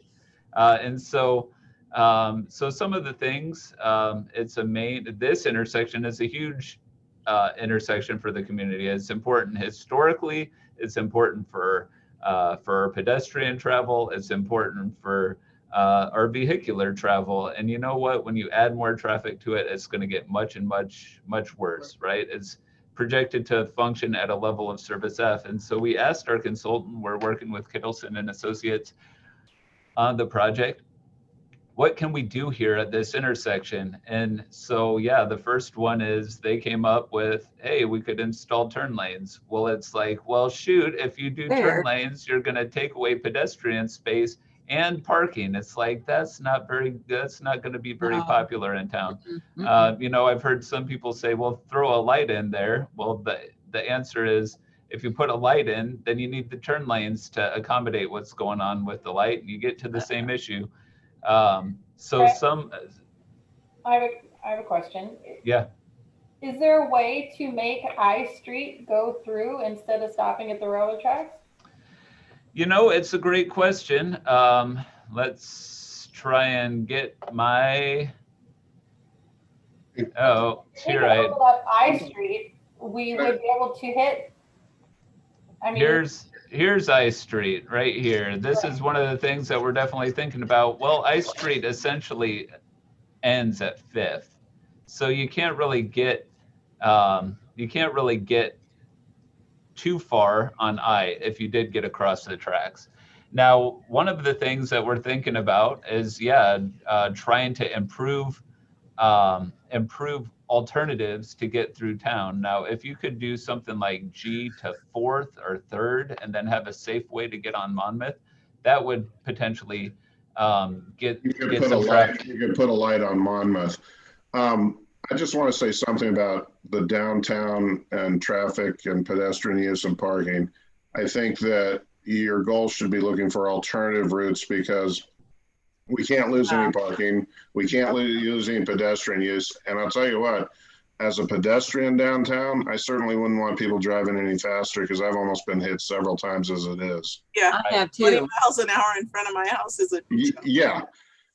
And I know our police department runs, you know, actually, I want to call them traps, because they're not really traps, but they run. He parks in front of our cars. It's fantastic. I love it. He wants coffee. Right. And I think that we should, in the whole context of things, take things in perspective. Yeah, we might have to wait 5 minutes there. Other places, Salem, I've waited 40 minutes to get onto the Marion Street Bridge with bad traffic. Yeah. Okay. It's a little inconvenient, but I think that you should really focus on alternative routes and screwing around with Main Street. Right. I I agree. Fred, I would also wonder, like, and I know we're all going to have some input on this, but you know, you asked us. So No, I want the input. yeah. So 20 years ago, when they were coming up with this plan of building Independence up so big, why wasn't this considered then? And now we have another plan in place where you're talking about 20 years from now. You guys need to be a little more forward thinking, I think. Like it's a little late in the game to say, okay, guys, we're building all these hideous apartments and townhouses on the waterfront. Yep. What should we do with all the traffic that's coming here now? It just seems so backwards to me. And I know you aren't here, and I get that, but this is. So I will say that there was a plan done. There was a plan done in 2007. The plan done in 2007 called for a one-way couplet. It called for a one-way couplet from C to Second. So one-way traffic would go on, oops, I'm doing it on the wrong one. One-way traffic would come on Monmouth, and then one-way traffic would go out on C to Second, right? Okay. That was the plan then. Why didn't it get done? Because I think that I don't know if that's the best idea. I mean, so that's part of why it hasn't been done. It's not that there wasn't an idea, it's that the idea that was created might not have been the best idea. And I think that people perhaps knew that. Now, that is an idea that we're also considering as part of this, right? You'll see like that there is a mention of a couplet from Main to 4th, with Main going one way and either C or D going the other. That's an option. There's another option that you create some sort of, I keep on hitting that one, square about around downtown where you essentially envision that this is a roundabout, right? And so you take this and essentially make C and then Monmouth, or Monmouth and then D into like a roundabout, or you could take some variant where it's more of a rectangle. Now, that's just awkward to me. Accidents. That's awkward. I agree with what Kurt said. Trying to get home. What Kurt said is we need to focus on things maybe outside of the downtown area. So if we could Yeah. 7th Street to Stapleton Road, we would alleviate some traffic there. If we could open up I Street from the bridge, we would not only would give access to all those, 2nd, 3rd, 4th, 5th streets, but that would give you a tie to go down to, I think, is it Hemlock? That would bring you back into the new development down 7th Street. Yeah, you need to not monkey with downtown. Yeah, I mean, don't do downtown. Go around it. That I agree with what Kurt said. Is there's ways to get people quicker to their homes by going, a different direction than try to program people to go downtown in a smoother way. Yeah. Right. Well, Could I bring something in? Yeah. There's nothing in here that shows the tremendous amount of cars that are going to come from all those apartments that are being built on the river. Yep. Yes. And that was a bad design. It was just a bad design. Not only a bad design, but hideous as well. It's really hideous. If you see the traffic that's on Main Street right now, that all those cars are coming right onto Main Street from those apartments down there. And they didn't even design the apartments big enough that they could actually park in their garage or in front of their house without blocking the sidewalk. I don't know how that was ever approved. It blows me. Well, but all I'm saying is that it's gridlocked right now.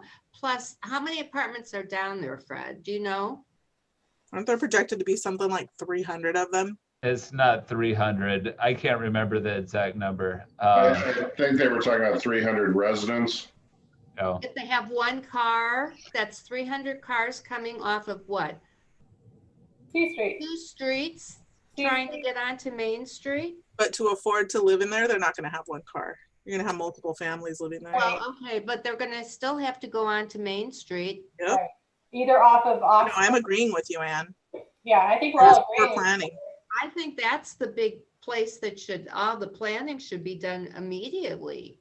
Well, that's the problem. Right. It's like what Jim said. We need to be planning with more into the future. We're backpedaling now to try to catch up with what. We need to divert the traffic coming over the bridge away from downtown. And the way you do that is the way Don's talking about. Yeah. I mean, Fred, you just have, yeah. Don't mess with downtown, please. Yeah, listen to me. We have to open up Stapleton Road. We have to open up I Street. We have to get people to use Hoffman Road. We have to encourage people to go that way, because what this has done with this design has made it so even if we add all those other things, we are still going to be gridlocked downtown by the development that they put down there. And that's really unfortunate that that was even built like that. Anything else, Fred? Yeah, I do. But I mean, yeah, I think that I share a lot of those ideas. Yeah, and I mean, the city has talked for a long time trying to get a southern connection on Mount Fur Avenue. That's an arterial on that street, so people could come in here on via this route here. It's going to be the same sort of issue that we have at I Street. Getting a surface crossing of a rail line is exceedingly difficult. The city's been fighting with the railroad for years. A number of years. And so the city knows that we need these. This idea was in our last transportation system plan. Basically, the idea that went forward was the idea of an overcrossing of the railroad, because the thought that crossing at the rail line was not feasible. The city's having conversations right now with the railroad and ODOT to try and get a surface crossing, because the overcrossing, the bridge was going to cost $11 million. Wow. So it's like, you guys need to learn how to shop like, regular people. Right, Fred. What's that? What about G Street? G Street could go over there. Yeah. See, and so G Street is definitely one of the things that we're talking about as another way, because G Street does get all the way to 7th. I mean, right. So I take G Street all the time. I think this is what she said. Maybe this should have been done before we built all the buildings downtown, and maybe we should have looked at how our IES and other schools are at capacity before we start bringing in all these families into town. All those things, we're putting so much burden on everybody and our schools and our teachers to have all these other things going on, and then we only have one elementary in town. I mean. Okay, but we can't go back in time, so we got to deal with what we've been given. Right. Yes. I think that you should pass on everyone's concern about future development, that there's not a necessary plan, but the development that's already occurred is done. It can't be undone. And I think all the ideas everybody's given Fred are pretty good. Yeah, no, I'm what I'll do is I'll send this specifically to our consultant and have them watch this section so they can hear your concerns. So another one that I'm going to bring up is River Road and Main Street. I just bring this up because, I mean, this is another sort of issue, and unfortunately, we're dealing with the fact that this bridge comes into the city and it doesn't go across to I, and even west of 5th, it's not like we can retrofit and try and figure out a way to get a road through there. It's just the way that development has worked. It makes it difficult. But I mean, so let's just talk about this intersection. Some of the things that our consultant has recommended: potentially a westbound turn lane. If you do that, you're going to have to widen the bridge. Right now, essentially what happens here is, as these cars come up, and if a car has taken a left turn, there's not enough of a path through here to actually take a right, Right. And so a left turn here, which ends up getting slowed up by the through traffic. Can you make instead, why wouldn't you just take some of that curb out there and make a little bit more of a right turn out and stop spending so much money on trying to make a left turn out and make it wider? Well, that's what I'm saying. Is even if you made a left turn or a right turn out of there, you're having to expand the actual structure of the bridge. But what about, is there any way to route traffic back around if you make no left-hand turn? I don't think so. What about a roundabout? A roundabout is one of the options. I mean, the thing about a roundabout is you would have to try and squeeze it in there. Yes, you Can we would. program a light No. where you have the traffic coming off the bridge having the total one way or the total right of way for, you know, a certain amount of time, so they could turn left or right, go over where they needed to go? That would get traffic off of the bridge, and then you could have I'm sure that you can program a light to do that so that only one of the four is turning or moving. And it's only 3 in this case.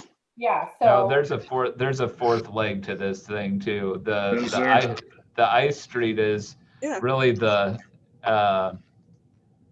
yeah. So I mean, this is where we're at for this, and I mean, so you can see you got I Street coming out here, and we've got apartments. This is a mobile home park. This is and you can see, I mean, you can actually see where the physical structure of the bridge ends.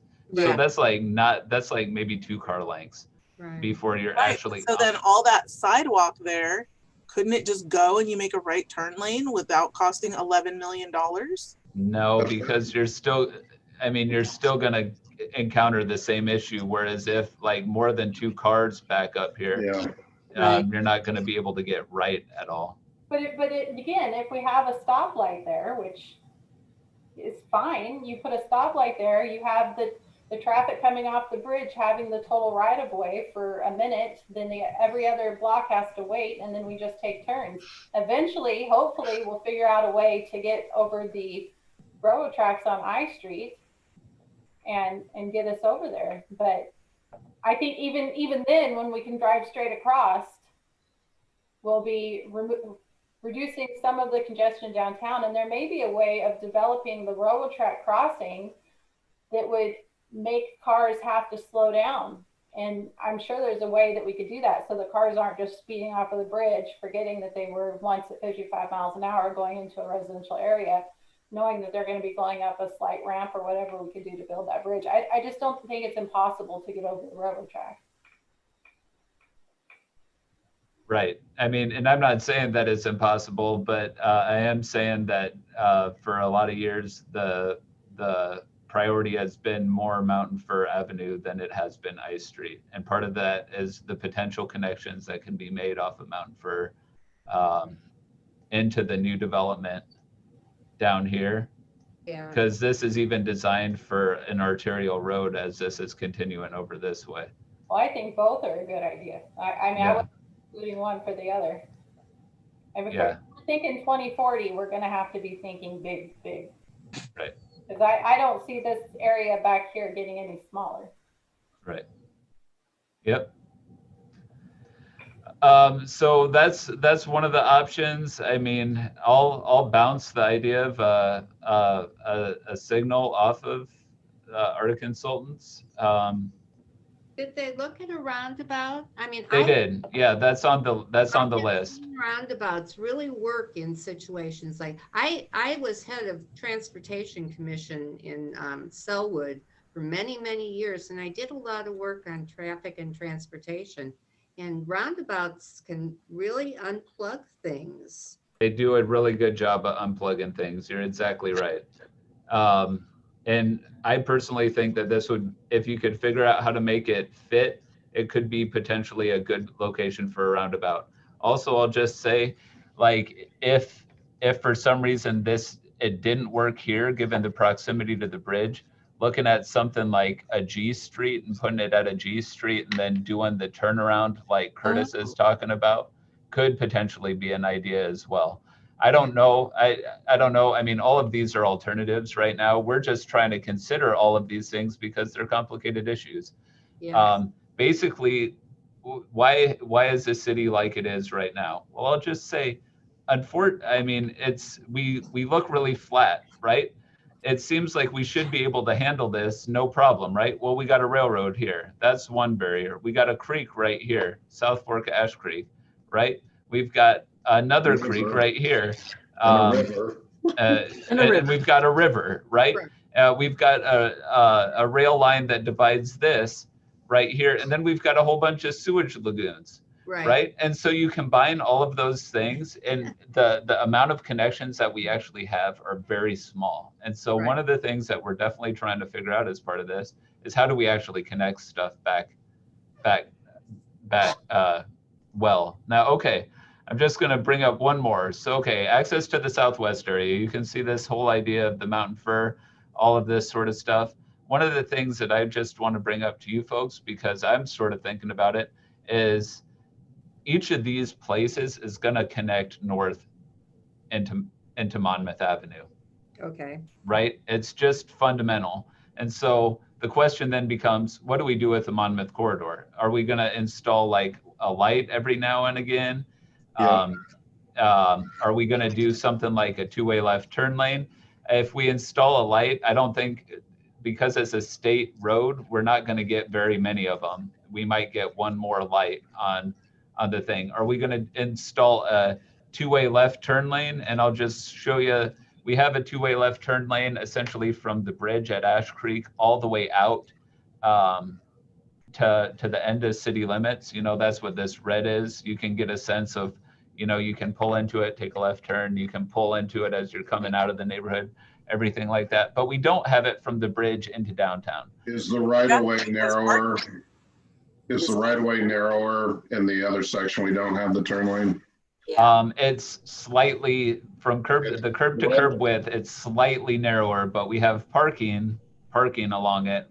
Basically, like I've only seen one car, maybe two cars parked in that section of the roadway. And so one of the things that they're asking is, hey, do we want to do the two-way left turn all the way down to 4th or 2nd or whatever it might be? And part of my thing is, if we do that, like Monmouth Avenue is a car road, right?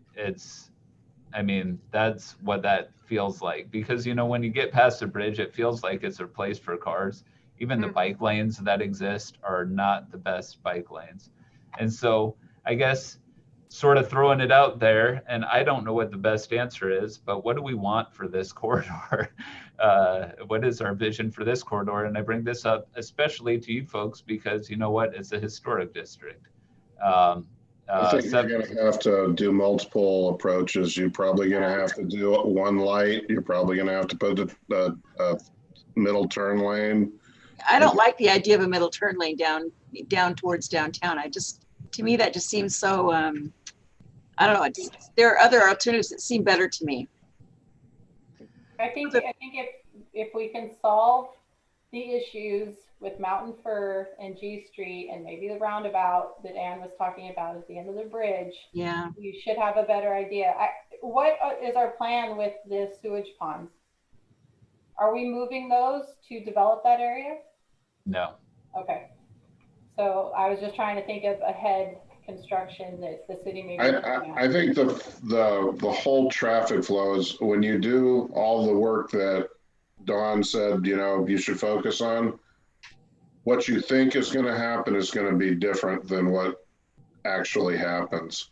So get that done, and then it's not something you can say, this is our vision for the next 20 years. You do what you can to alleviate the big problems and then see how to, and kind of, you got to call audibles as you go. You're going to have to. I think 7th Street is a real danger. I mean, it's a real danger right now to the people who live down there. Because if we were to block the entry into that new development, there's only one entry in, one entry out. And I think that puts that development at risk. If we could have a rear exit to Stapleton Road back there, or Mountain Fir, then we have at least 2 ways of getting emergency in and out of that area. Yeah, that's a good point. Fix the big problems, and then you'll know what the small problems are, because it's all going to change when you fix the big problems. Right. There's no way you're going to be able to predict what you'll need. Well, maybe you could just call it phases. And then we can. Well, Well, then no, I I mean, mean, know what's in the second phase. I think you should be intellectually honest and say, we got to do this, as Jennifer called it, triage, to fix the big problem, and we're going to have to reevaluate down the road. Right. We need to do something quickly because Right. I've lived here a long time, and so I'm biased, but I never in my wildest dreams thought it would take me 20 minutes to get from my house to Weimar at 5 o'clock at night. And it does. Exactly. And that's now, and that's not taking into consideration what Jennifer said, all those new families moving into downtown. We've developed faster than our infrastructure can handle. Yep. Okay, Fred, I think you have enough to work with. Yeah, I mean, part of the reason I ask these questions is because I'm sort of one of these proponents of what a dear friend of mine, a lady I used to work with, she called silver buckshot, right? There is no silver bullet, she would say, that we need to like actually approach this, approach problems like with multiple solutions. And I mean, part of the reason why I'm bringing up all of this stuff is because, yeah, you know, the South Mountain Fir thing would be great. It would really help alleviate traffic, but I really think it's a good idea. I do think that we need to because some of it, as we're showing it, I'll just show you this map. Some of it, as we're showing it, is outside the city limits, right? Yeah. And so this is actually going through the county, right? There's some just basic things associated with various concepts that are great, but there's still That leads me to a secondary question, Fred. Yeah. Can you annex easily? What's the annexation laws in Oregon like? Oh, they're not. No, we cannot annex easily. Okay. Yeah.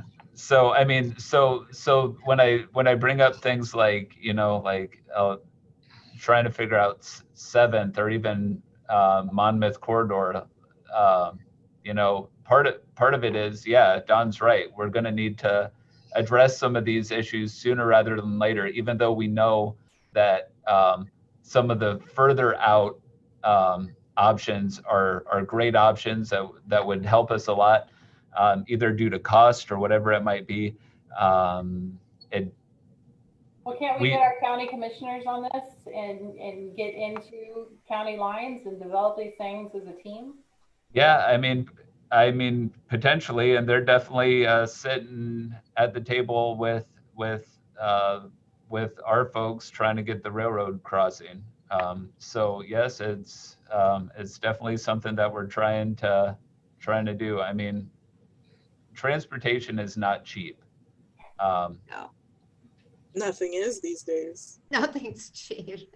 Yeah. So then we got to think of the more people we bring into town, are the property taxes from those people coming into town anywhere close to what we would need to do to build our infrastructure? Because like I said, maybe we've built too fast. And I know you said we can't go back, but you know, This is stuff to think about in the future. What's the point of adding more townhouses to the riverfront area and more apartments, you know, in town if we can't serve the people who are living here? Right. We need to take care of people here. Right. And I live on close to 6th and Spruce. So the southwest area is where I live. And the planning there is just, you know, it's like 7th Street for like hundreds of houses, you know, and it's really terrible. Yeah. Why are the people getting permits to build these houses without building roads? Yeah. That's what I don't understand. Fred. Right. I honestly don't understand the legality of putting the 7th Street people down there at such, what I say, risk of having a safe area for them. We should have totally planned that out and made the developers pay for these roads so that the city didn't have to build these things. I mean, there's a way of negotiating that, right? I think that was the claim under the previous manager, wasn't it? That all these new people were going to be paying for all this stuff. Yeah, I think so. Yeah, I remember that. In a sense, they are, because there's tax revenues from all the new additions. And if these blue lines are built, that's going to even encourage more development there. So I don't And know. it's not, and I want to make it clear, we're not the ones that build the roads. I mean, we build some of the roads, but basically every new street connection has been put in by a developer. Yeah, but they all connected to 7th Street. That's the trouble. Right. Well, I mean, It's just an example, our last Brandy Meadows phase 2, they're paying into a future bridge to get across. Okay, well, that's great. That would be good. Yeah. Good deal. You should publicize stuff like that more often. Oh, right. We need to know that stuff. The whole riverfront development, I mean, should have planned a little bit more for downtown traffic. And part of that development could have been developing roads outside of that area to combat that. So I think that's great. So I'll just sort of segue back to the trolley concept and just pedestrianism, because you know what? As we talk about transportation, a lot of times, I mean, we get to exactly this and we're like, man, more roads, we need to figure out more roads. Now, one of the things. Fewer people. Fewer people. Well, what I think that we need to do too is consider ways to move people more efficiently, right? And so I'll just say, that's one thing that we're trying to consider as part of this project too, because you know what? You can't ride a bike in a safe way between here and downtown Monmouth. And I'll just say, isn't that crazy? Isn't that crazy that you can't ride on Monmouth Avenue safe back and forth, or can't ride anywhere from here to Monmouth? Now, you know what that means? You know what that tells me? It tells me that any college kids that are living in Independence, they're driving to the college, even though it's completely flat and less than, I don't know, 2 miles, right? Maybe. I've got a house full of college kids that live 2 doors down, and I guarantee you could have a transportation system and they're all going to drive their car.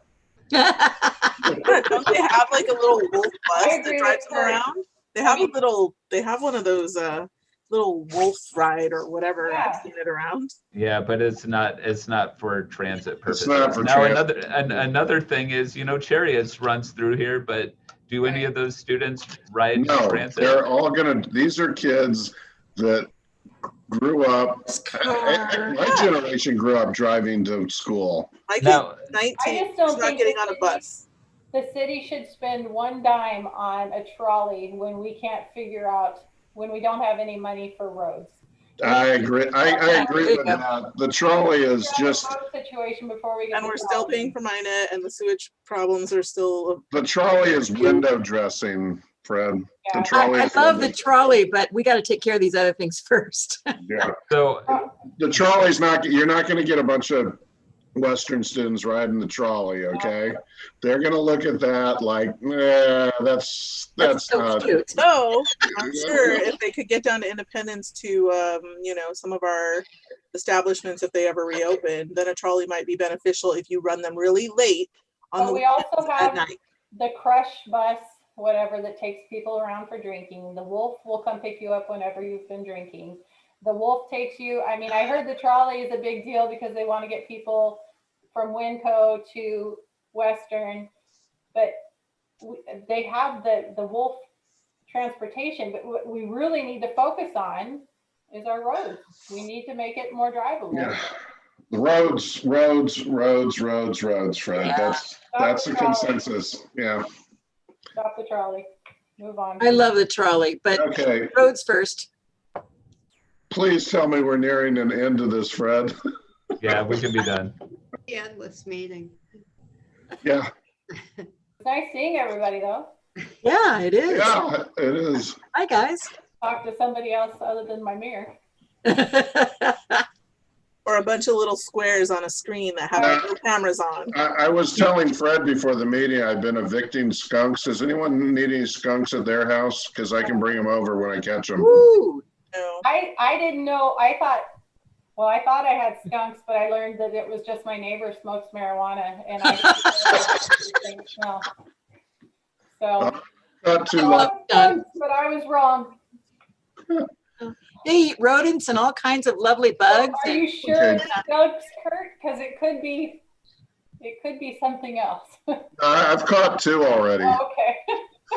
Yeah, they relocated this last week, and I think there's a couple more, but I was seeing it, maybe I should relocate them to some other house where they're wanted. No, in my neighborhood, we have a problem with the nutria, and I think I've talked about that before. Yeah. It's just huge. Yeah. We have a herd of them. A herd. Wow. Right at the end of like Independence Elementary, if you go up the road that like ends right there, good Lord, they just are like everywhere. Oh, Do we have anything else on the agenda, Fred?